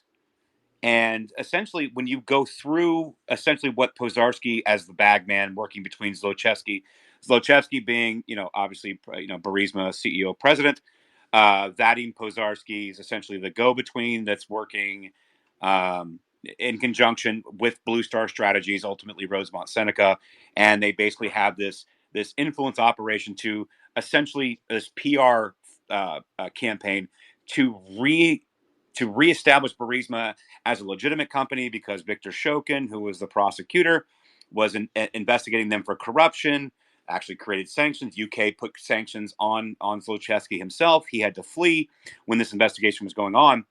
And so basically, Vadim Pozharsky, if you look in the email chain of the Hunter Biden laptop, you can see these. And these were email chains between November of 2015, around that time. This is before, before. I know the ones you mean. Yeah, absolutely, Steve. Yeah, I'm helping the audience because like you and I, we're all over this. Yeah. Okay. Yeah. So it seems to be that they're conflating these meetings and interchanging them. Is it a clerical error or is it intentional? That's my question, I suppose. Okay. I don't see it. I don't see this particular Smirnov cock-up as connected to the other things. It seems like the particular sort of. I mean, in a general sense, obviously they're trying to whitewash the Bidens, but I don't see that it particularly connects with the Blue Star operation. This just seems like a sort of a cock-up all of its own. So I'm curious, Stephen, and thank you so much for being here and for doing what you do. The crypto guy. Do we have so right? I obviously am deep in the crypto world. It's kind of we don't know who he is right now. So beyond not knowing who he is, do we know? Is there any way that we know what chain he was using? Like what cryptocurrency? Like, is there any mention of any specific crypto in any of the documents? Bitcoin, Ethereum, FTT would be ones that I would assume. No. Well, what we do know is that he was at the crypto conference in Kiev in September 15th, 2017, and there's some information on the internet about that. It was a D1E conference. I think Brock Pierce was at it. Mike Kostash was at it. And Mike Kostash was, oddly enough, was a friend of Sergey Millian's, and turns up, was interviewed by Mueller. But that doesn't have anything to do with this. I have some contacts with Brock Pierce. That's interesting. So I would say look up the Google the Kiev crypto conference in September 2017, and there's a I can probably find. Actually, I have a link to it. I had a link to it in my thread. I was going to say, you've got it right here. It's I'm pretty sure that I had this pulled up. It was like some kind of, like I saw this. It was a project. My God, where is it? This is such a great thread, by the way. This was the crypto conference. It was connected to Kiev trip Smirnov and associate to a crypto conference in Kiev on September 16th to the 19th, 2017. Exactly the right dates. There's a Russiagate Easter egg here. I want to ask you about the Russiagate Easter egg, although I probably know about it. But it's Mike Kostash. Yeah. Okay, I thought so. Yeah, so Mike Kostash and Sergey Milan. It's not really like it's not really very fair. Kostash is he just knew somebody that knew somebody, so naturally Mueller harassed him. Of course he did. Of course he did. Which, by the way, great coverage on that. By the way, so Dustin here. Actually, I've got it right here. Brock Pierce is right there. So he was Blockchain Capital co-founder, managing partner. You got Crystal Rose Pierce, co-founder of Sensei. Naomi Brockwell, Jason Kind, Jeremy Gardner. Interesting. So there's no guarantee that the guy that's went to see Burisma is on the masthead of that conference. It could be anybody. Yeah, no, I But on know. the other, It could be somebody who's just an attendee too, right? yeah, Like, yeah, that's what I meant. Yeah, like the sort of in a Bayesian sense, it could be anybody. So the odds of it being somebody that's on the masthead are fairly slim. so, Trash. I don't have it up, and right, I'm not in front of the computer. Was it beyond just crypto? Was it a Bitcoin conference? Was it an Ethereum conference? Uh, was was it a FTT conference? Right? Was any of those like large players like the sponsor of the conference? Was like usually it's an Ethereum conference or Bitcoin. And the reason I ask is that we'll be able, like, we could go see if they're right because it's a public blockchain. We can go back to the chain and review large payments that may have been made around the same time, like in I, crypto, that probably traditional investigators might not look for. I'm not sure that there's no evidence that anybody was making any payments in mid-September in relation to this stuff. So I view that as a dead end. Oh, another person that let's see, that was at that conference that Walker spotted was Ryan Lackey. Yes. Yes. And yeah, who was with something called and this was Walker's idea that it might be that he was with at the time was repping something called Veritas Insurance, and that he was promoting something called crypto asset insurance. So that that might have been the sort of thing that would be um, maybe he could take to Burisma and promote. Then another guy that Walker spotted as being there was somebody with a Twitter handle of Valerian. Valerian 253 was in at the conference and gave a shout out to Ryan Lackey at it. Dustin, it was titled a blockchain and Bitcoin conference, and it looks to be Bitcoin focused. But if you could just, Stephen, if you could just refresh me, or if you could clarify, what was the role of the crypto person, this unnamed person in this? Nobody. He was just he was just an associate and a friend of Smirnov. I think it sounds like Smirnov had some. Smirnov just sounds like a hustler of some sort, and he probably, when crypto was hot, he was probably getting involved in crypto hustles, um, and sort of, kind of in the, um, like all these guys, and looking for a deal. So I don't. But I don't think. These guys were basically looking for Burisma to fund things, and Burisma kept. They went to meet with them, and Burisma on each meeting said, "No, we're not interested in this crypto stuff that you're flogging. We're interested in an oil and gas company in the U.S." And so the meetings didn't go successfully for the crypto vendors. So and that's like that all just seems to be kind of a dead end. Now, exactly why the FBI is, surveilling sort of people, crypto hustlers in Ukraine. It seems that surely they should be fighting crime somewhere, but I guess they that's more interesting to anyway. I'm not sure why they have all these sort of CHSs dealing in these kind of crazy business promotions. The only reason I asked, and Dustin asked as well, is because, as you probably know, any transactions that occurred between parties is on the blockchain permanently. So, if there were payments with any crypto people to and from the Bidens, to and from Burisma, that would be out there on the blockchain. So we're just thinking, maybe we could find some wallets involved, but it sounds like it's not possible.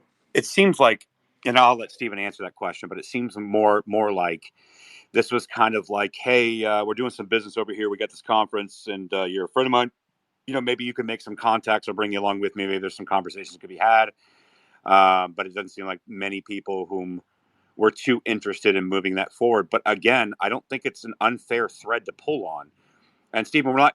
What we're doing here is just simply like I'm going on your work, and again, I think a lot of this stuff is corroborated in many other places, and I just thought it was great work. But I have some guys up here that are pretty deep into the Web3 crypto community, and they're just trying to figure out what kind of threads that they can pull on. You know what I mean? So I think that's actually, I mean, for people that want to pull on those threads, I mean, something that there were some blockchain payments that came up in the Mueller report that I spent some time sort of tracking the wallets, but I mean, I'd never done wallet tracking before and did it in a pretty amateur way. But there's some addresses there that look like they could be pulled. So I mean, if that's something that just from sort of the researching I've been doing, that would be an area that I think it's worth pulling some more for people that are knowledgeable in doing that. Could you possibly DM myself or Trash with maybe a link to that document or where in the Mueller located? Yeah.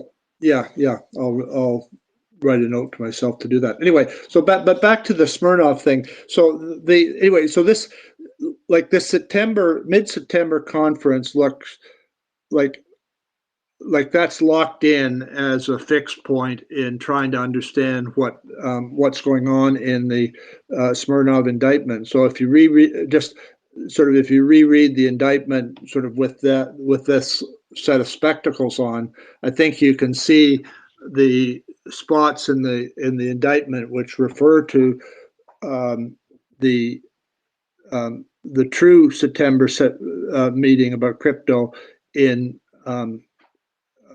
That's in paragraph 31. That's the documentary one. And then if you look in the 1023, you see what is, I think, unmistakably the same meeting, except they placed it in 2015. Right. You had pointed out earlier. You said it was like a doppelganger. So essentially, like the entire premise, the entire reporting on it, it was just simply misdated. Absolutely, yeah. So I mean, like Andy McCarthy and others are saying that this thing was really bad because they blew up a source, but it's even worse than that because they blew up a source by being stupid, like because they got their dates wrong. Right, which is probably the most believable scenario. I got to be honest; it's probably the most believable scenario at this point. When you cover these things, you're just like, wow, it's. Well, I won't attribute malice, so I'll just attribute they just got it wrong until I can. Yeah, I don't. It's like, well, the people that got it wrong it was wrong in the 1023 before Weiss got involved. Right, but I guess that boils down to, Stephen, my final point here is, at which point is this mistake being weaponized to shut this guy up because he has access to these tapes that they don't want to talk about that happened on May 19th of 2019 with Derkach, that he had that hour and 18-minute press conference where he released these tapes between Poroshenko and Biden. Is this an attempt to suppress that information publicly? And is that why they're going after him so hard, even though the magistrate in the initial charge said he's not a flight risk? We don't have to worry about it, but they're locking him down, doubling down in California. Is this a deliberate attempt to make sure that this information does not make it to the public? Or is this just simply Weiss's just reading reports wrong and trying to do his due diligence? I see. Well, I think, I mean, a lot of these guys are just pricks. I mean, right. that's so. I don't think you can exclude that factor. I mean, I don't think in terms of the. I don't think Smirnov himself had any very deep. Well, let's see. I haven't seen any evidence that he had any very deep acquaintance with the Derkach tapes, and the FBI and the U.S. security agencies really made a concerted effort to suppress the Biden Poroshenko tapes. I mean, I like that.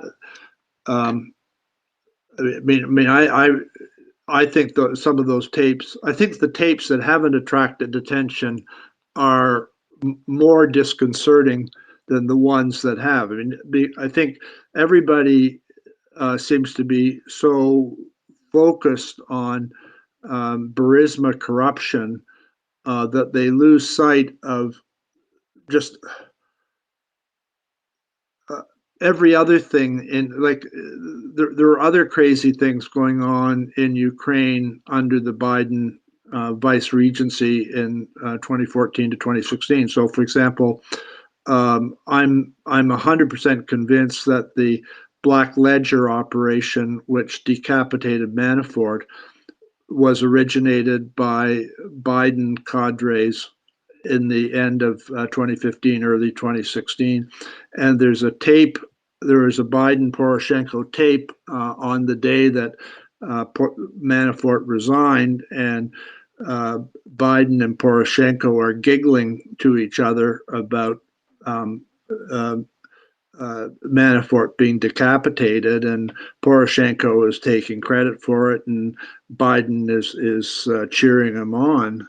And so, in an era where there's been so much controversy of foreign interference in U.S. elections, the fact is that here was Poroshenko taking credit for decapitating Manafort as Trump's campaign chairman, and nobody cares. And this is sort of 3 weeks after, but sort of the world's been turned upside down because Debbie Wasserman Schultz lost her position as DNC chair.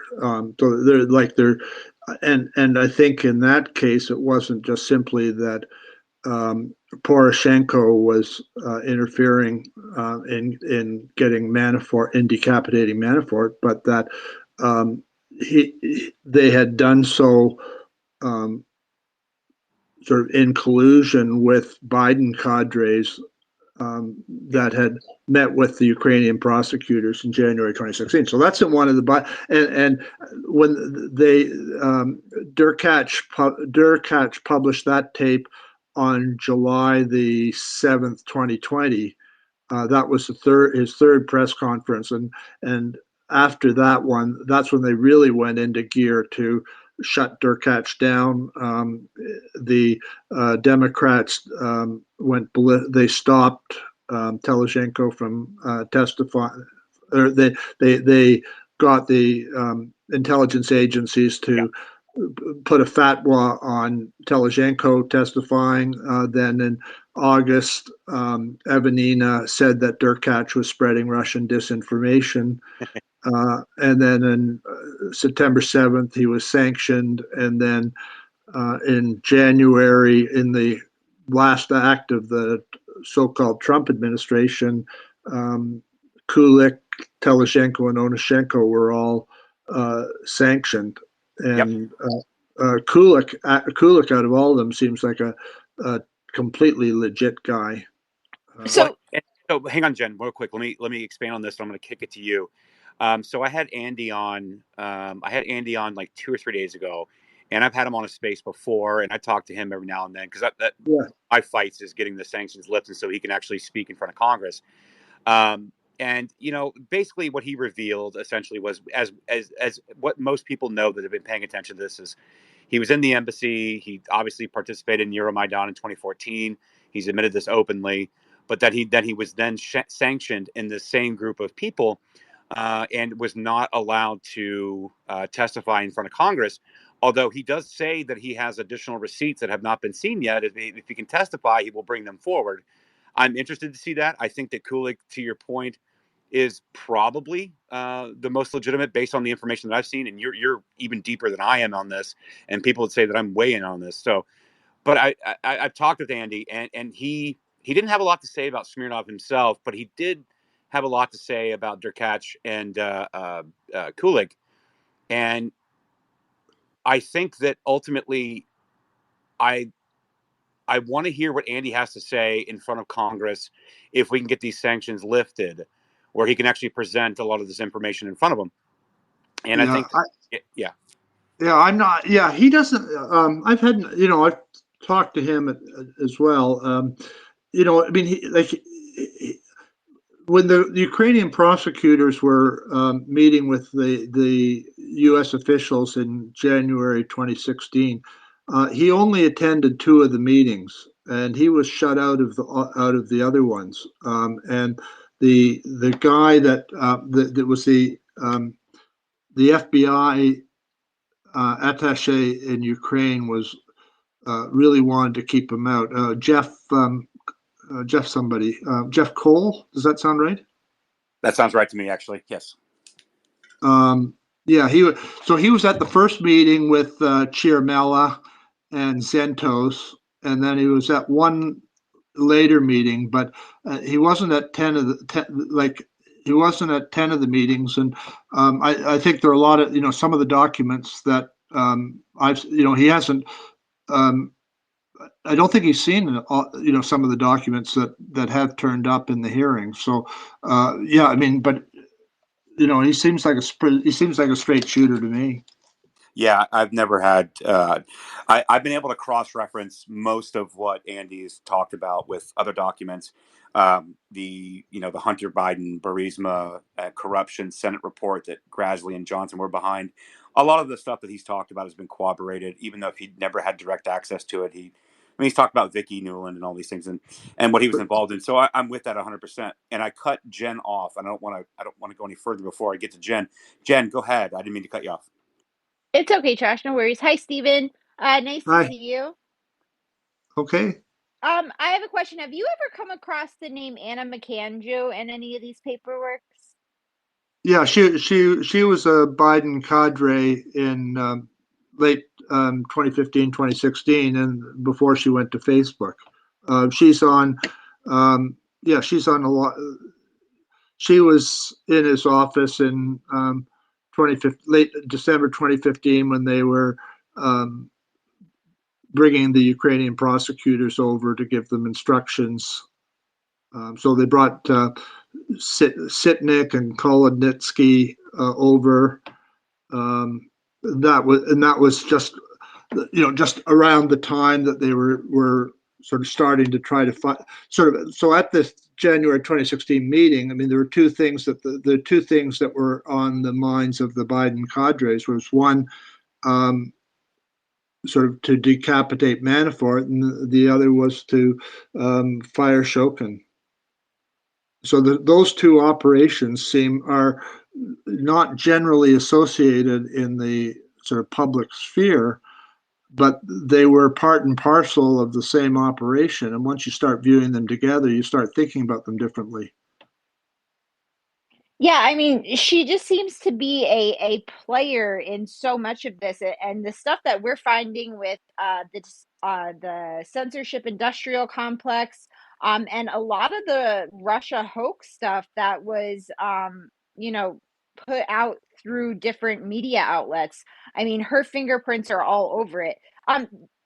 So could you tell me a little bit more about her? Like, is she like CIA, or because I know she was the only other person on that call with Poroshenko and Biden, the one that's in question. Which call? Like there's zillions of there are dozens of calls between them. Which call are you talking about? The big one where he calls for the firing of the prosecutor.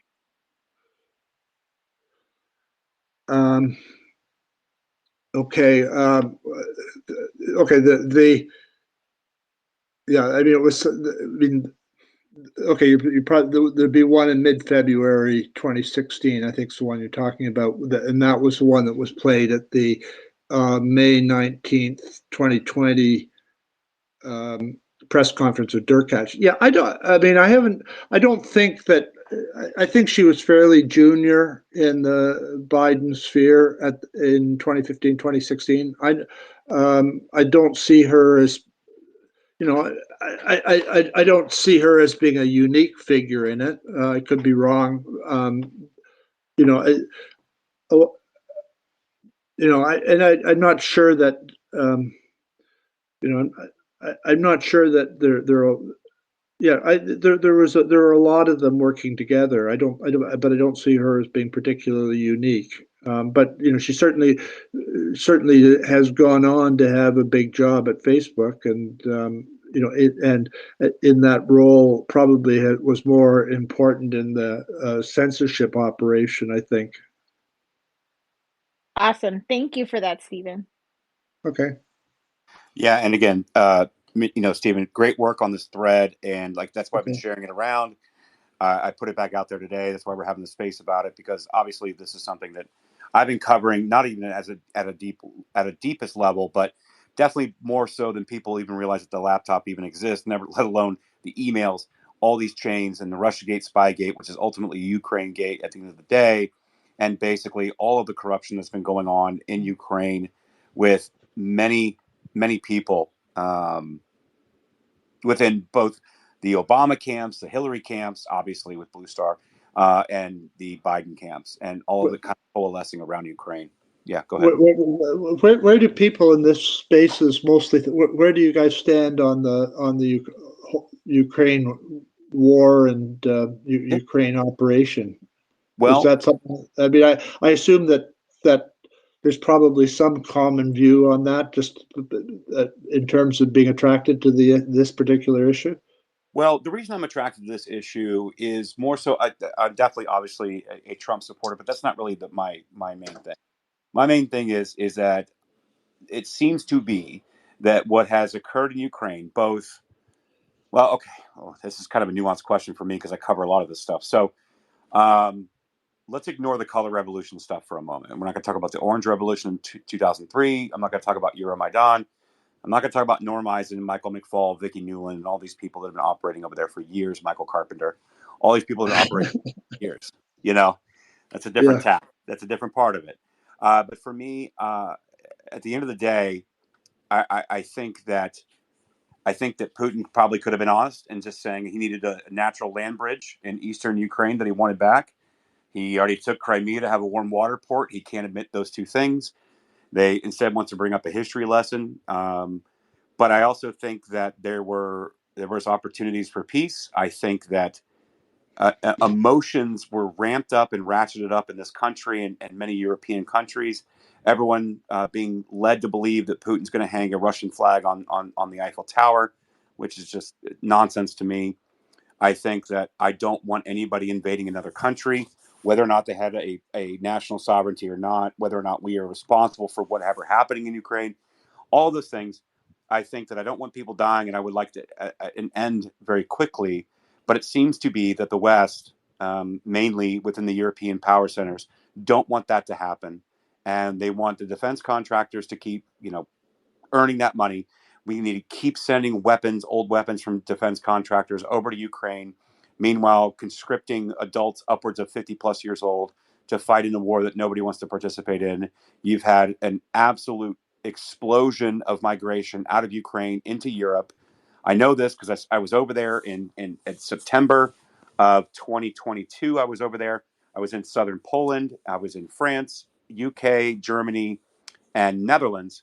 And all I saw was basically all the normal average citizens of each individual country. So whether my clients, I work in manufacturing, we sell products abroad, and I had some trade shows and was showing up to my distributors and talking to the average people.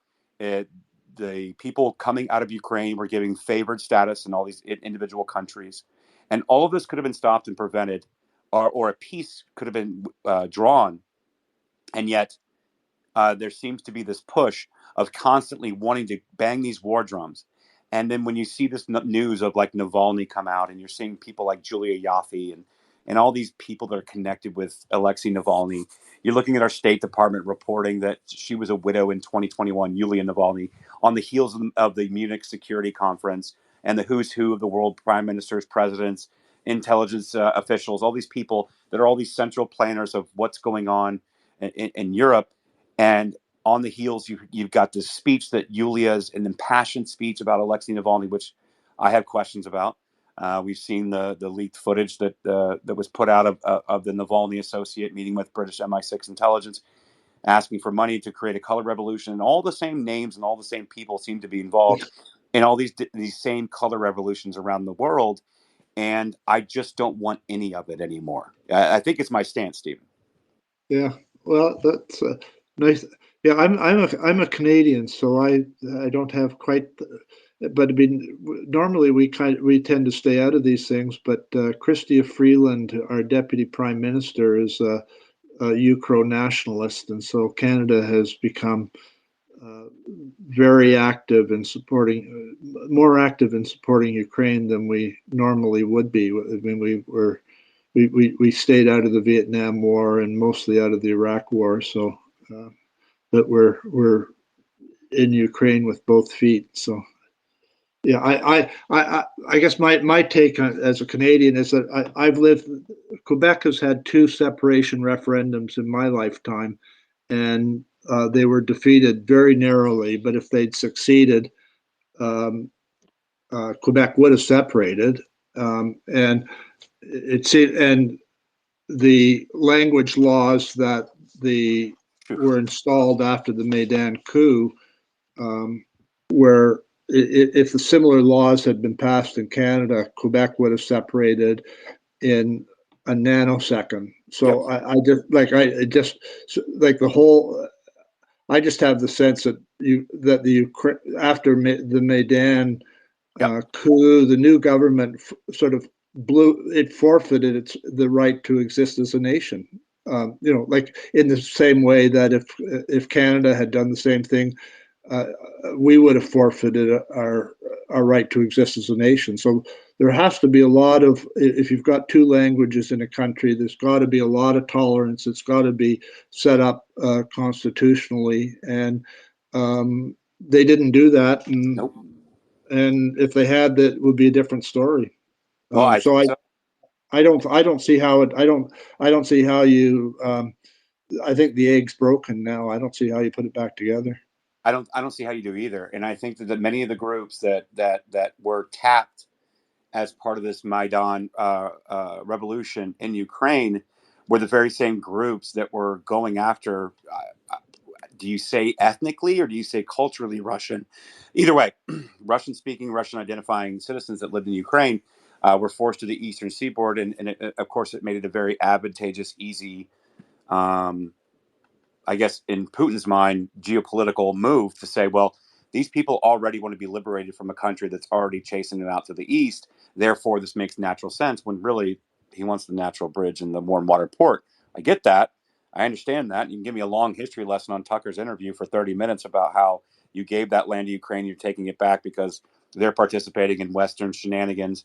But again, I don't know how you do that, and I don't know how you can enforce the agreement that we as Western countries should be involved, and you can't invoke the Minsk agreement when you've already undone that agreement by what you did with Euromaidan. I mean, you could even make the argument with the elections in 2010, to be honest with you. But at the end of the day, I think that Euromaidan is kind of like the inflection point, and I don't know how you come back from that. And the groups that they made a coalition for during that time. Listen. The trope about Nazis or whatever, yes, those people exist, and yes, they are, but like I don't see that you had the same formal government upholding the same agreement at that point forward. I think, Stephen, I think it's kind of what you were saying, right? Kind of, yeah. Not, yeah. Yeah, well, I don't know. Yeah, well, it's nice to hear you say that. I mean, I hardly know anybody that thinks that way, but that's what I think about the same as you do. Yeah. Well, and again, I just try to. Anyway. Yeah. Thanks, Stephen. Back to your conference. Back to your spaces. Okay, thanks. I'm actually probably going to wind it down very soon. We've been going at it. We've been going through your content for a couple hours. Played a Okay. lot of Well, video, but yeah. I'll listen. I'll turn my mic off and listen for a while. Well, I appreciate you, Stephen, and great work. Obviously, I've also friends with Fool Nelson. You guys do exceptional work.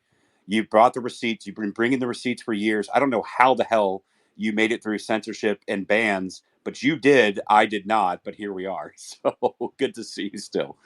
Okay. Okay. I appreciate it. Yeah, Evie, you had your hand up, I think. Well, no, just for a second, because Stephen has been going very deep for the McGonagall story as well. So maybe he can be a guest when we get to put that space together, if that's okay. Yeah, so Stephen, Evie, and myself, we're putting Oh, together. I'm Albanian, by the way, Stephen, and I've read your everything you wrote on McGonagall, and you know, I've been following that story very closely. So I don't know if you remember this, Stephen. Last year, it was early on. It was Jennifer, who's my co-host, myself. We were hosting a space, and we were going over the Yeah. Charlie. Yeah, yeah, Yeah, I remember that. yeah. Yeah. So Evie and myself, we're going to have another McGonagall space. We're going to have the girlfriend of Charlie on, and an Albanian journalist that was actually covering in Albania at that time. I'd love to have you come join it because, again, Actually, the journalist is very close to individual B, which is Duchka, which you also, Stephen, got him on the email chain in between Hunter Biden, his associate. They were discussing Duchka about taking care of him. Do Okay. you follow what I'm talking about? Yeah. Although look, if the file, if I my unless I have the documents, once I sort of close the file, it's shocking how quickly I lose track of what it was. Yeah, Duchka was the guy that made the connection. Everybody assumes that, yeah, you sort of write something down in a sort of when I read it a couple of years ago, I could sometimes read something I wrote and sort of say, I wonder who wrote that. Yeah. So anyway, well, look, I'll keep an eye open for that. I think that um, I think that the Albanian side of McGonagall was kind of undercovered in the media. It seemed to be mostly trying to link him to Deripaska, but my take on it was that his work in his Albanian corruption was much worse than anything, much worse than or his corruption while he was at the FBI with Albania was incomparably worse morally than doing a contract for Deripaska after he was out of the FBI. But other people can disagree, I well, guess. I would agree. If you're intervening and giving the full weight of intelligence out of the New York Counterterrorism Unit for the FBI and giving opposition research for an opponent and then running interference in an election, I'd say that's pretty bad, Stephen. that's not good. Well, it seemed pretty bad to me, but all the newspapers seem to be covering the Deripaska thing. Anyway, so I'm glad that the Albanian thing is getting a little oxygen again. Didn't Bo Biden have something to do with Albania? So no, Bob Biden, he was in Kosovo during the war.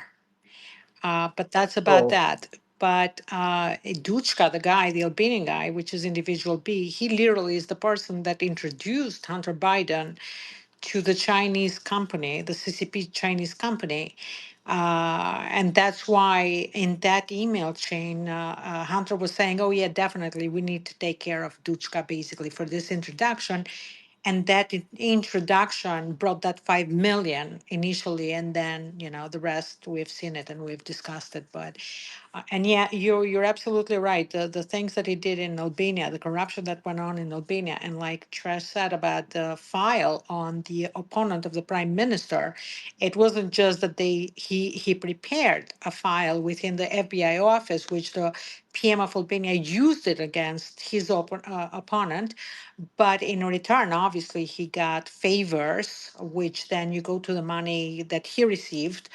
because it wasn't just cash out of the prime minister. It's a little bit more complicated than that. It was businesses that the prime minister facilitated in Albania, and that was the money that was coming in basically the day he got caught. Okay. Well, I'll look forward to hearing about it. Okay.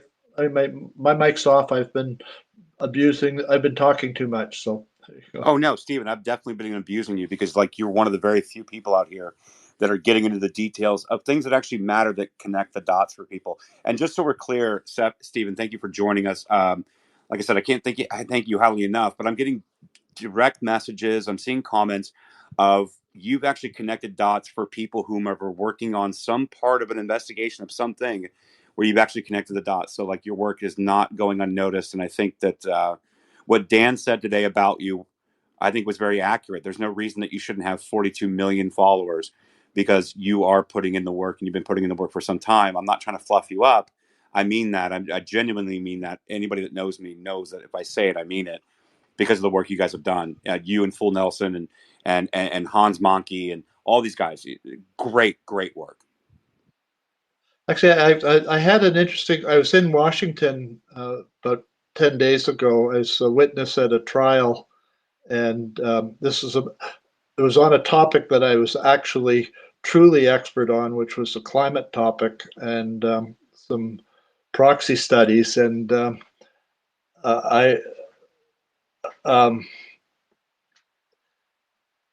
there was one of the issues was whether anyway. I was there to give technical evidence, and then when I got was ready to answer the technical questions, and I think was on the key question of the whole trial, which was about whether some guy had committed fraud. The guy's lawyer objected, saying that the evidence was too technical, and the judge agreed, and so they blocked my testimony.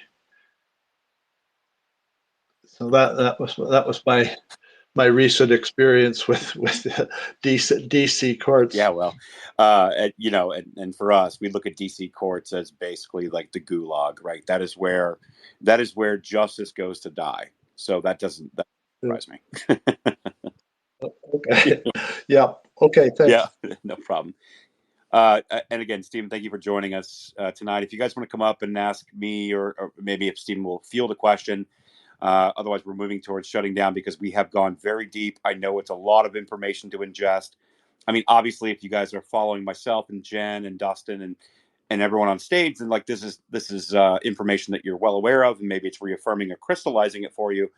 But at the end of the day, I know it's a lot, and there's a lot of names. There's a lot of things to chase down. I know that a lot of people would much prefer to be able to get the bite-sized pieces that just make sense. But the thing is, and Jen, you've talked about this a lot, and Jen, I want to come to you on this. The whole point, and this is something that Millie, our friend Millie's talked about too, the whole reason that this is so convoluted, complicated, and confusing is because it's by design. Because if it was simple, then anyone would be able to kind of tie dots together and be able to put the story out. The point is being complicated. The thing is, and which I think that Stephen's done well, and myself, this is what I focus on when I'm investigating things. And Jen, what you were doing when you were asking about Anna McAndrew is remember the names. Always just remember the names. Like remember the names because the names will intersect. These same people that have these high levels of powers of influence, that have these same kind of levels of access, that attend these conferences or go to the MSC, or they show up in the State Department, or they show up at the embassy, or they show up at these meetings, or they show up at these exercises. The reason the same names is because they have positioned themselves as experts within these specific, whether it be operations, color revolutions, whether it's censorship, whether it's PR, like PR on steroids, like a Blue Star Strategies, or whether or not these people came out of certain camps. Because remember, there are individual camps, right? Just because they're Democrats or just because they're Republicans doesn't mean they're on the same camps. Obama has his own camp, right? You've got the woke brigade coming out of the Obama camps. You've got the climate brigade coming out of the Hillary camp. You've got the establishment, blah, blah, blah, blob of DC coming out of the Biden camp, which he's just a chameleon latching onto all these other camps. And you're seeing like this push and pull with like the Robert Hur investigation, which is kind of like a shot across the bow from Hillary and Obama. you're seeing all these camps kind of going at war with each other, but these names are very consistent, and these people have they have positioned themselves in these positions of influence and authority. And so if you remember the names, you can typically trace it back, and you can kind of connect the dots, and you can kind of figure out kind of what Stephen was talking about. Like, oh yeah, no, that was the Biden cadres, right? This is the Biden camp that are going out, and these are the same people within this administration and State Department that are carrying out these same kind of operations while he was vice president, in limbo, and then president. So, Jen, I don't, you see what I mean, Jen? Like I kind of wanted to kick it to you on that, and then maybe we'll start winding down the space. But Well, I think my head is winding down, Trash, because I think you covered it, right? The fact that they're all operating in these individual spheres and you know, acting like they don't interact or one doesn't have anything to do with the other, right? Even if the same people are showing up in all these different places, they're still acting like, oh no, like you're crazy, you're a conspiracy theorist. Especially if you believe that George Soros is funding this, right? So they've done a really good job at enforcement narrative, to the point where people are afraid to look at, like, people are afraid to look like the guy from It's Always Sunny in Philadelphia when he's like trying to map out with the yarn, right? They have attributed that to being crazy, being psycho, needing to be in mental institutions because you're making connections where there's actually no connection, even though what you're seeing in black and white on paper, right, it is telling you differently. And they've done a really good job at actually like pinpointing that, picking it out, and then exploiting it to make sure that no one else would ever go down that road ever again. And it's their denial of reality that gets me, right? And the more they deny reality right in front of me and tell me what I see isn't what it is, like it really invigorates me to just push harder and harder because that means there's something there that they don't want looked at. no, that's 100% correct, and I agree. And so I'm going to bring, there's a couple requests. I'm going to bring you guys up on quick. If you have questions to ask of the panel, I would greatly appreciate it. I'm not trying to limit you guys or censor you or whatever, but I am winding down the space. And I know you guys have been requesting, but I just needed to be able to get through this information on the experts on the topic. And I think that we've done a pretty good job at trying to actually show you guys, like, this is not just some Russian disinformation agent that's been lying to the FBI. This is part of a bigger thing that maybe it was clerical, maybe it was intentional. I don't know. I'm not positing that yet. I'm just looking at the facts. And so I brought up Tangent and Zen and Corey. So Zen, you got your hand up first. Let's go. We're going to cycle through, and we'll probably go ahead and shut it down. And again, I can't thank you enough for your time tonight, Stephen. Thank you so much. I can't thank you guys enough for everything that you're doing for the United States of America. I truly believe that we have to eliminate all this corruption in our government. It's eating our country alive like cancer. I just wanted to say thank you from the bottom of my heart for everything you guys are doing. I appreciate it. Zen, thank you so much. And shout out to Stephen and people like him and his corner of the internet, as they like to call it. I appreciate him for coming up. Zen, thank you for the kind words. Corey, go ahead.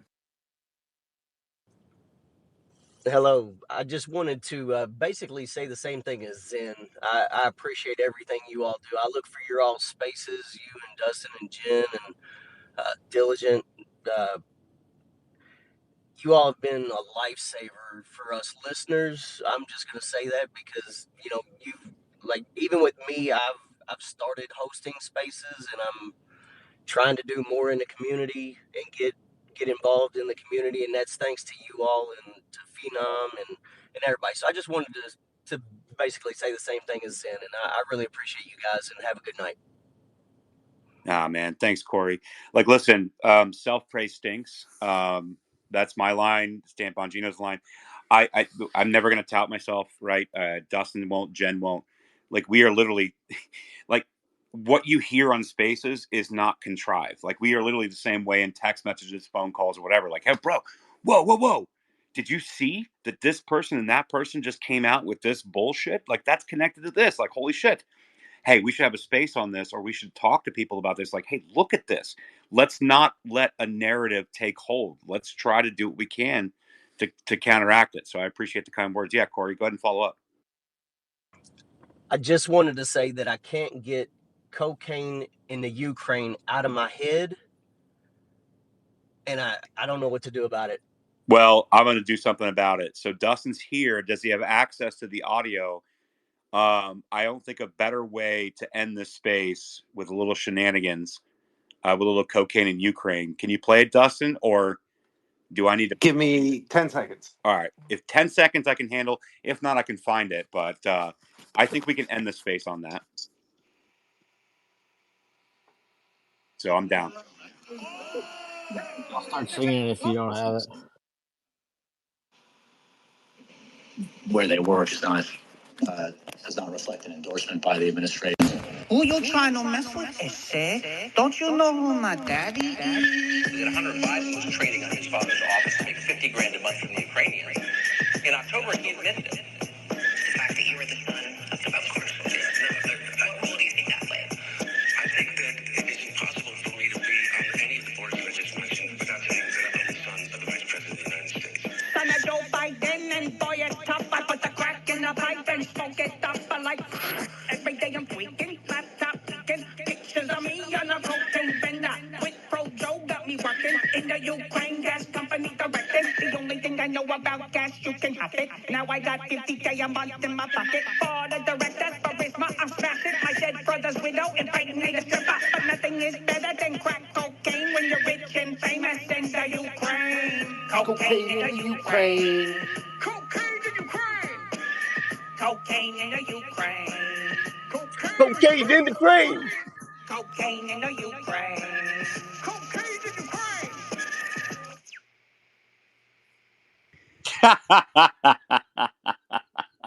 Get yourself some laptop. Let's fucking Let's go. go. I got some speaker requests. I gotta give it to Kevin. I saw him in the community. I've seen him in the Telegram at Biden laptop Telegram. Let's go, guys. If you don't know what we're talking about here, like, listen, we had a very serious space there.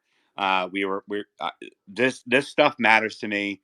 Literally nothing else matters to me than getting the truth out. Like, God, that sounds so fucking stupid and cliche. What I mean is, it actually matters to me that this information reaches somebody that it didn't reach yesterday. That I mean. With that being said, there's also a way that most people who have never even known what Hunter Biden laptop was, you can go to corruptlaptop.com. The site devs that created this, these guys are G's.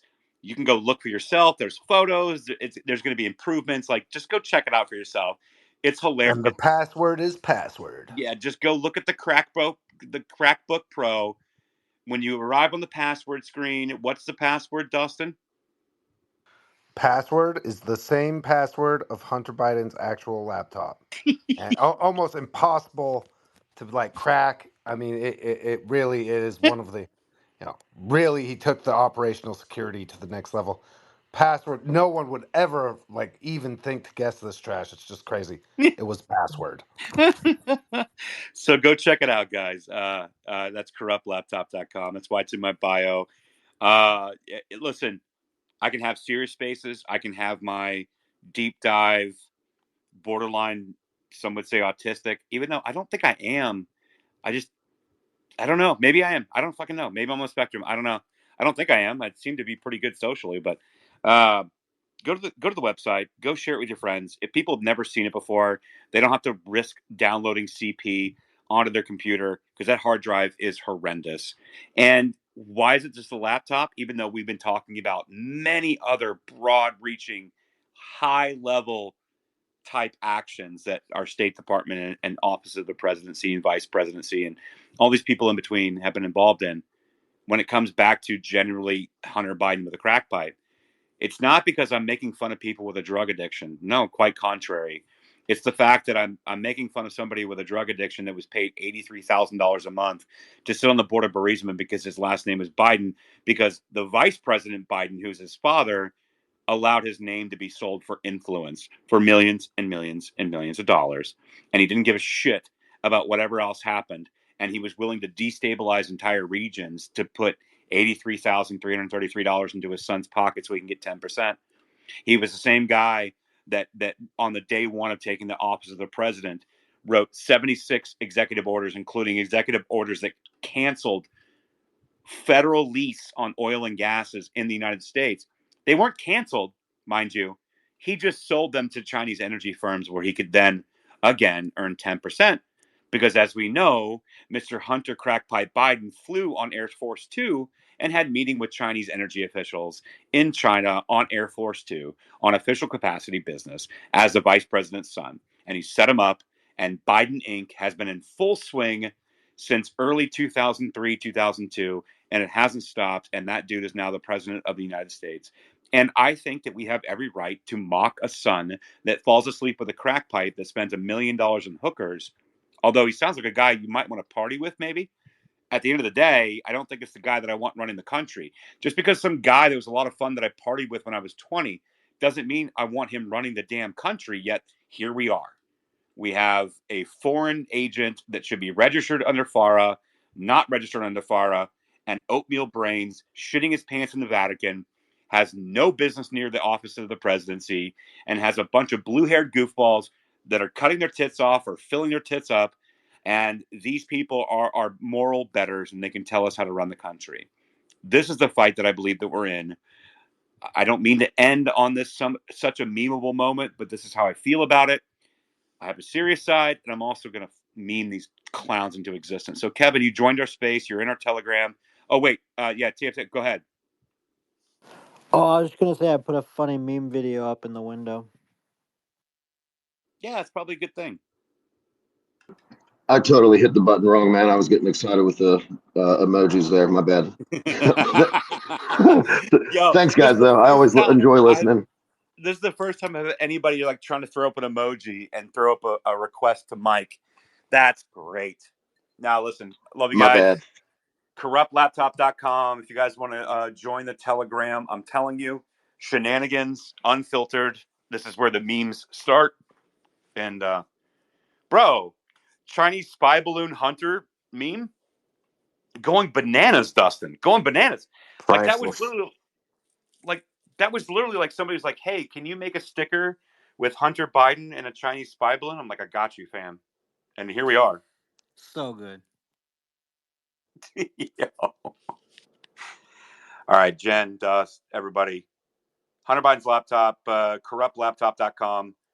Did you guys put the Telegram down below? I want people to join the Telegram for real. Like, it's a lot of fun. Dude, it is absolutely the best. Oh, sorry, he has to go.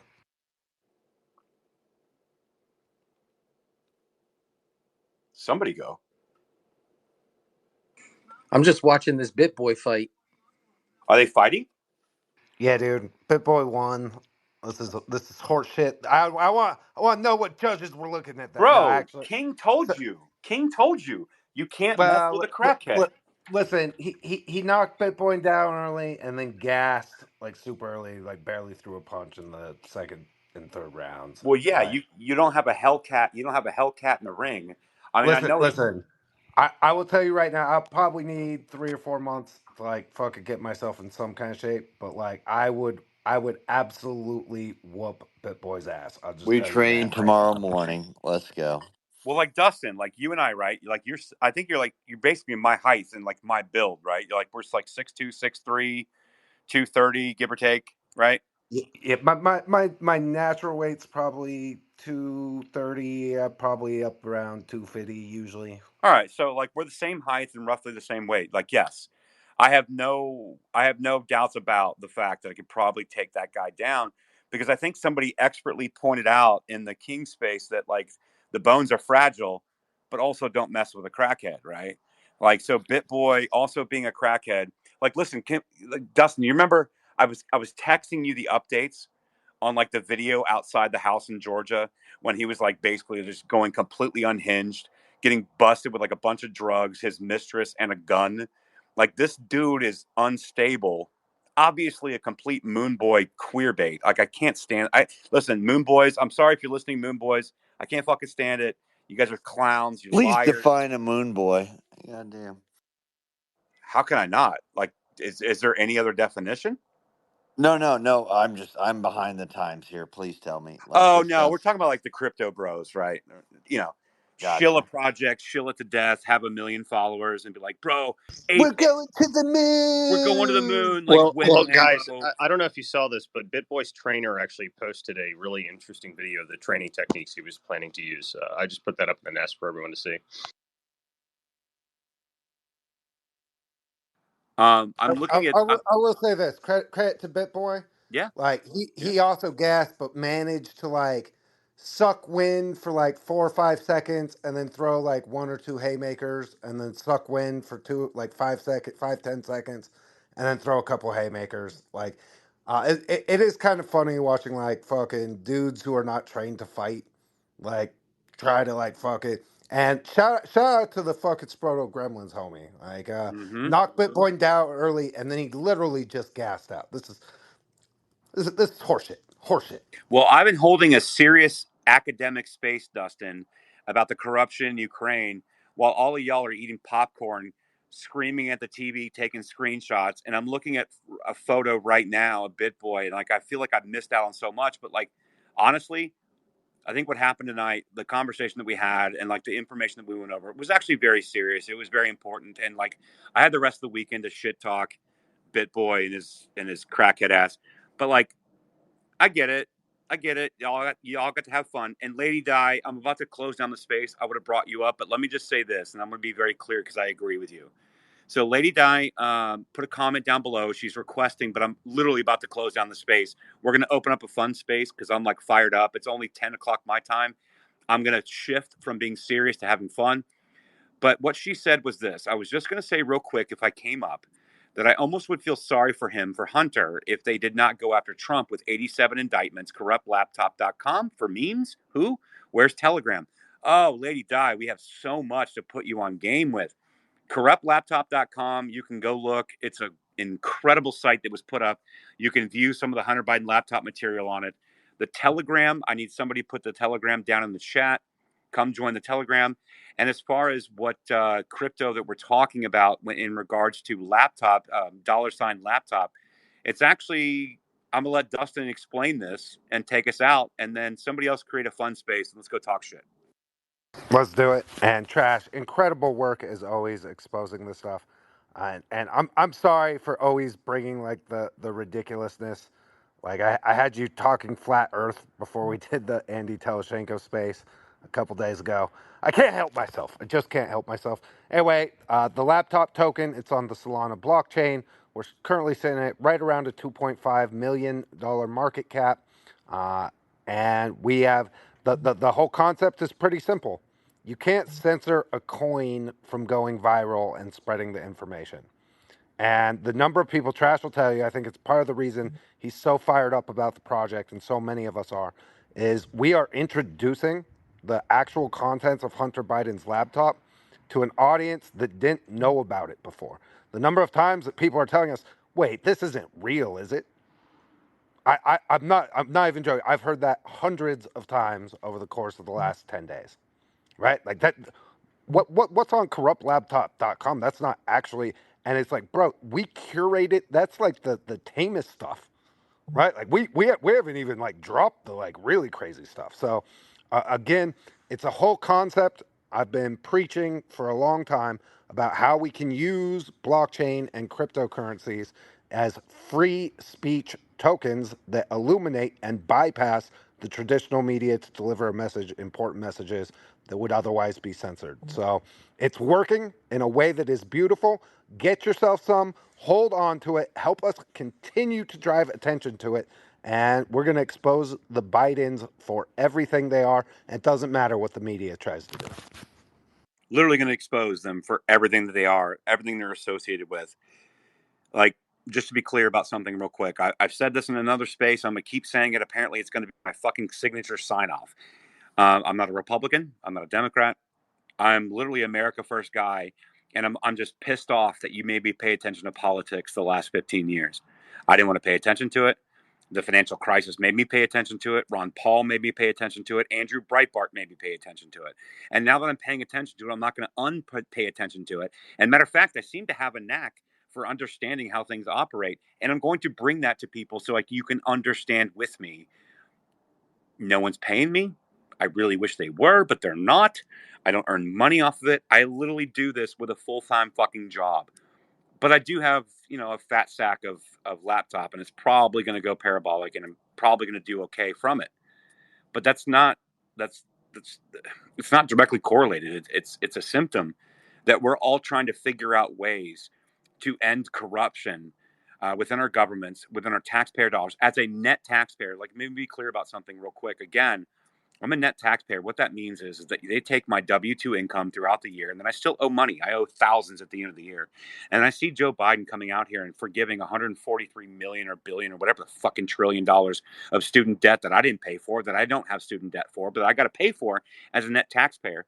Meanwhile, we're also funding forever fucking wars in various different countries. Meanwhile, I'm going to pay additional taxes, and we're going to raise the taxes because we're going to hire 87,000 more IRS agents and weaponize them with a law enforcement agency to come after people like me that received a $600 fucking Venmo because I was like, hey, bro, like your work, here's $500. Oh, no, why are you not claiming that on your taxes? You're going to be audited. We're going to come after you.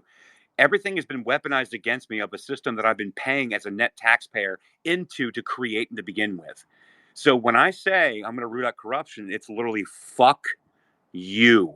I'm coming after you. Your names aren't going to be silenced anymore. You're not going to live in the shadows, and you're not going to emotionally fucking manipulate people into some kind of forever war that's going to get my net tax-paying dollars into something. And you're not going to crush crypto, and you're not going to put a restrict act against small businesses for doing internet commerce. You're not going to crush small, medium business so Amazon can have a better bottom line at the end of the quarter when they can't even promote even remotely close to what NVIDIA is doing. Why is NVIDIA pumping the way it is? Because of AI and crypto and Web3. That's why you can't stop it, and go fuck yourself.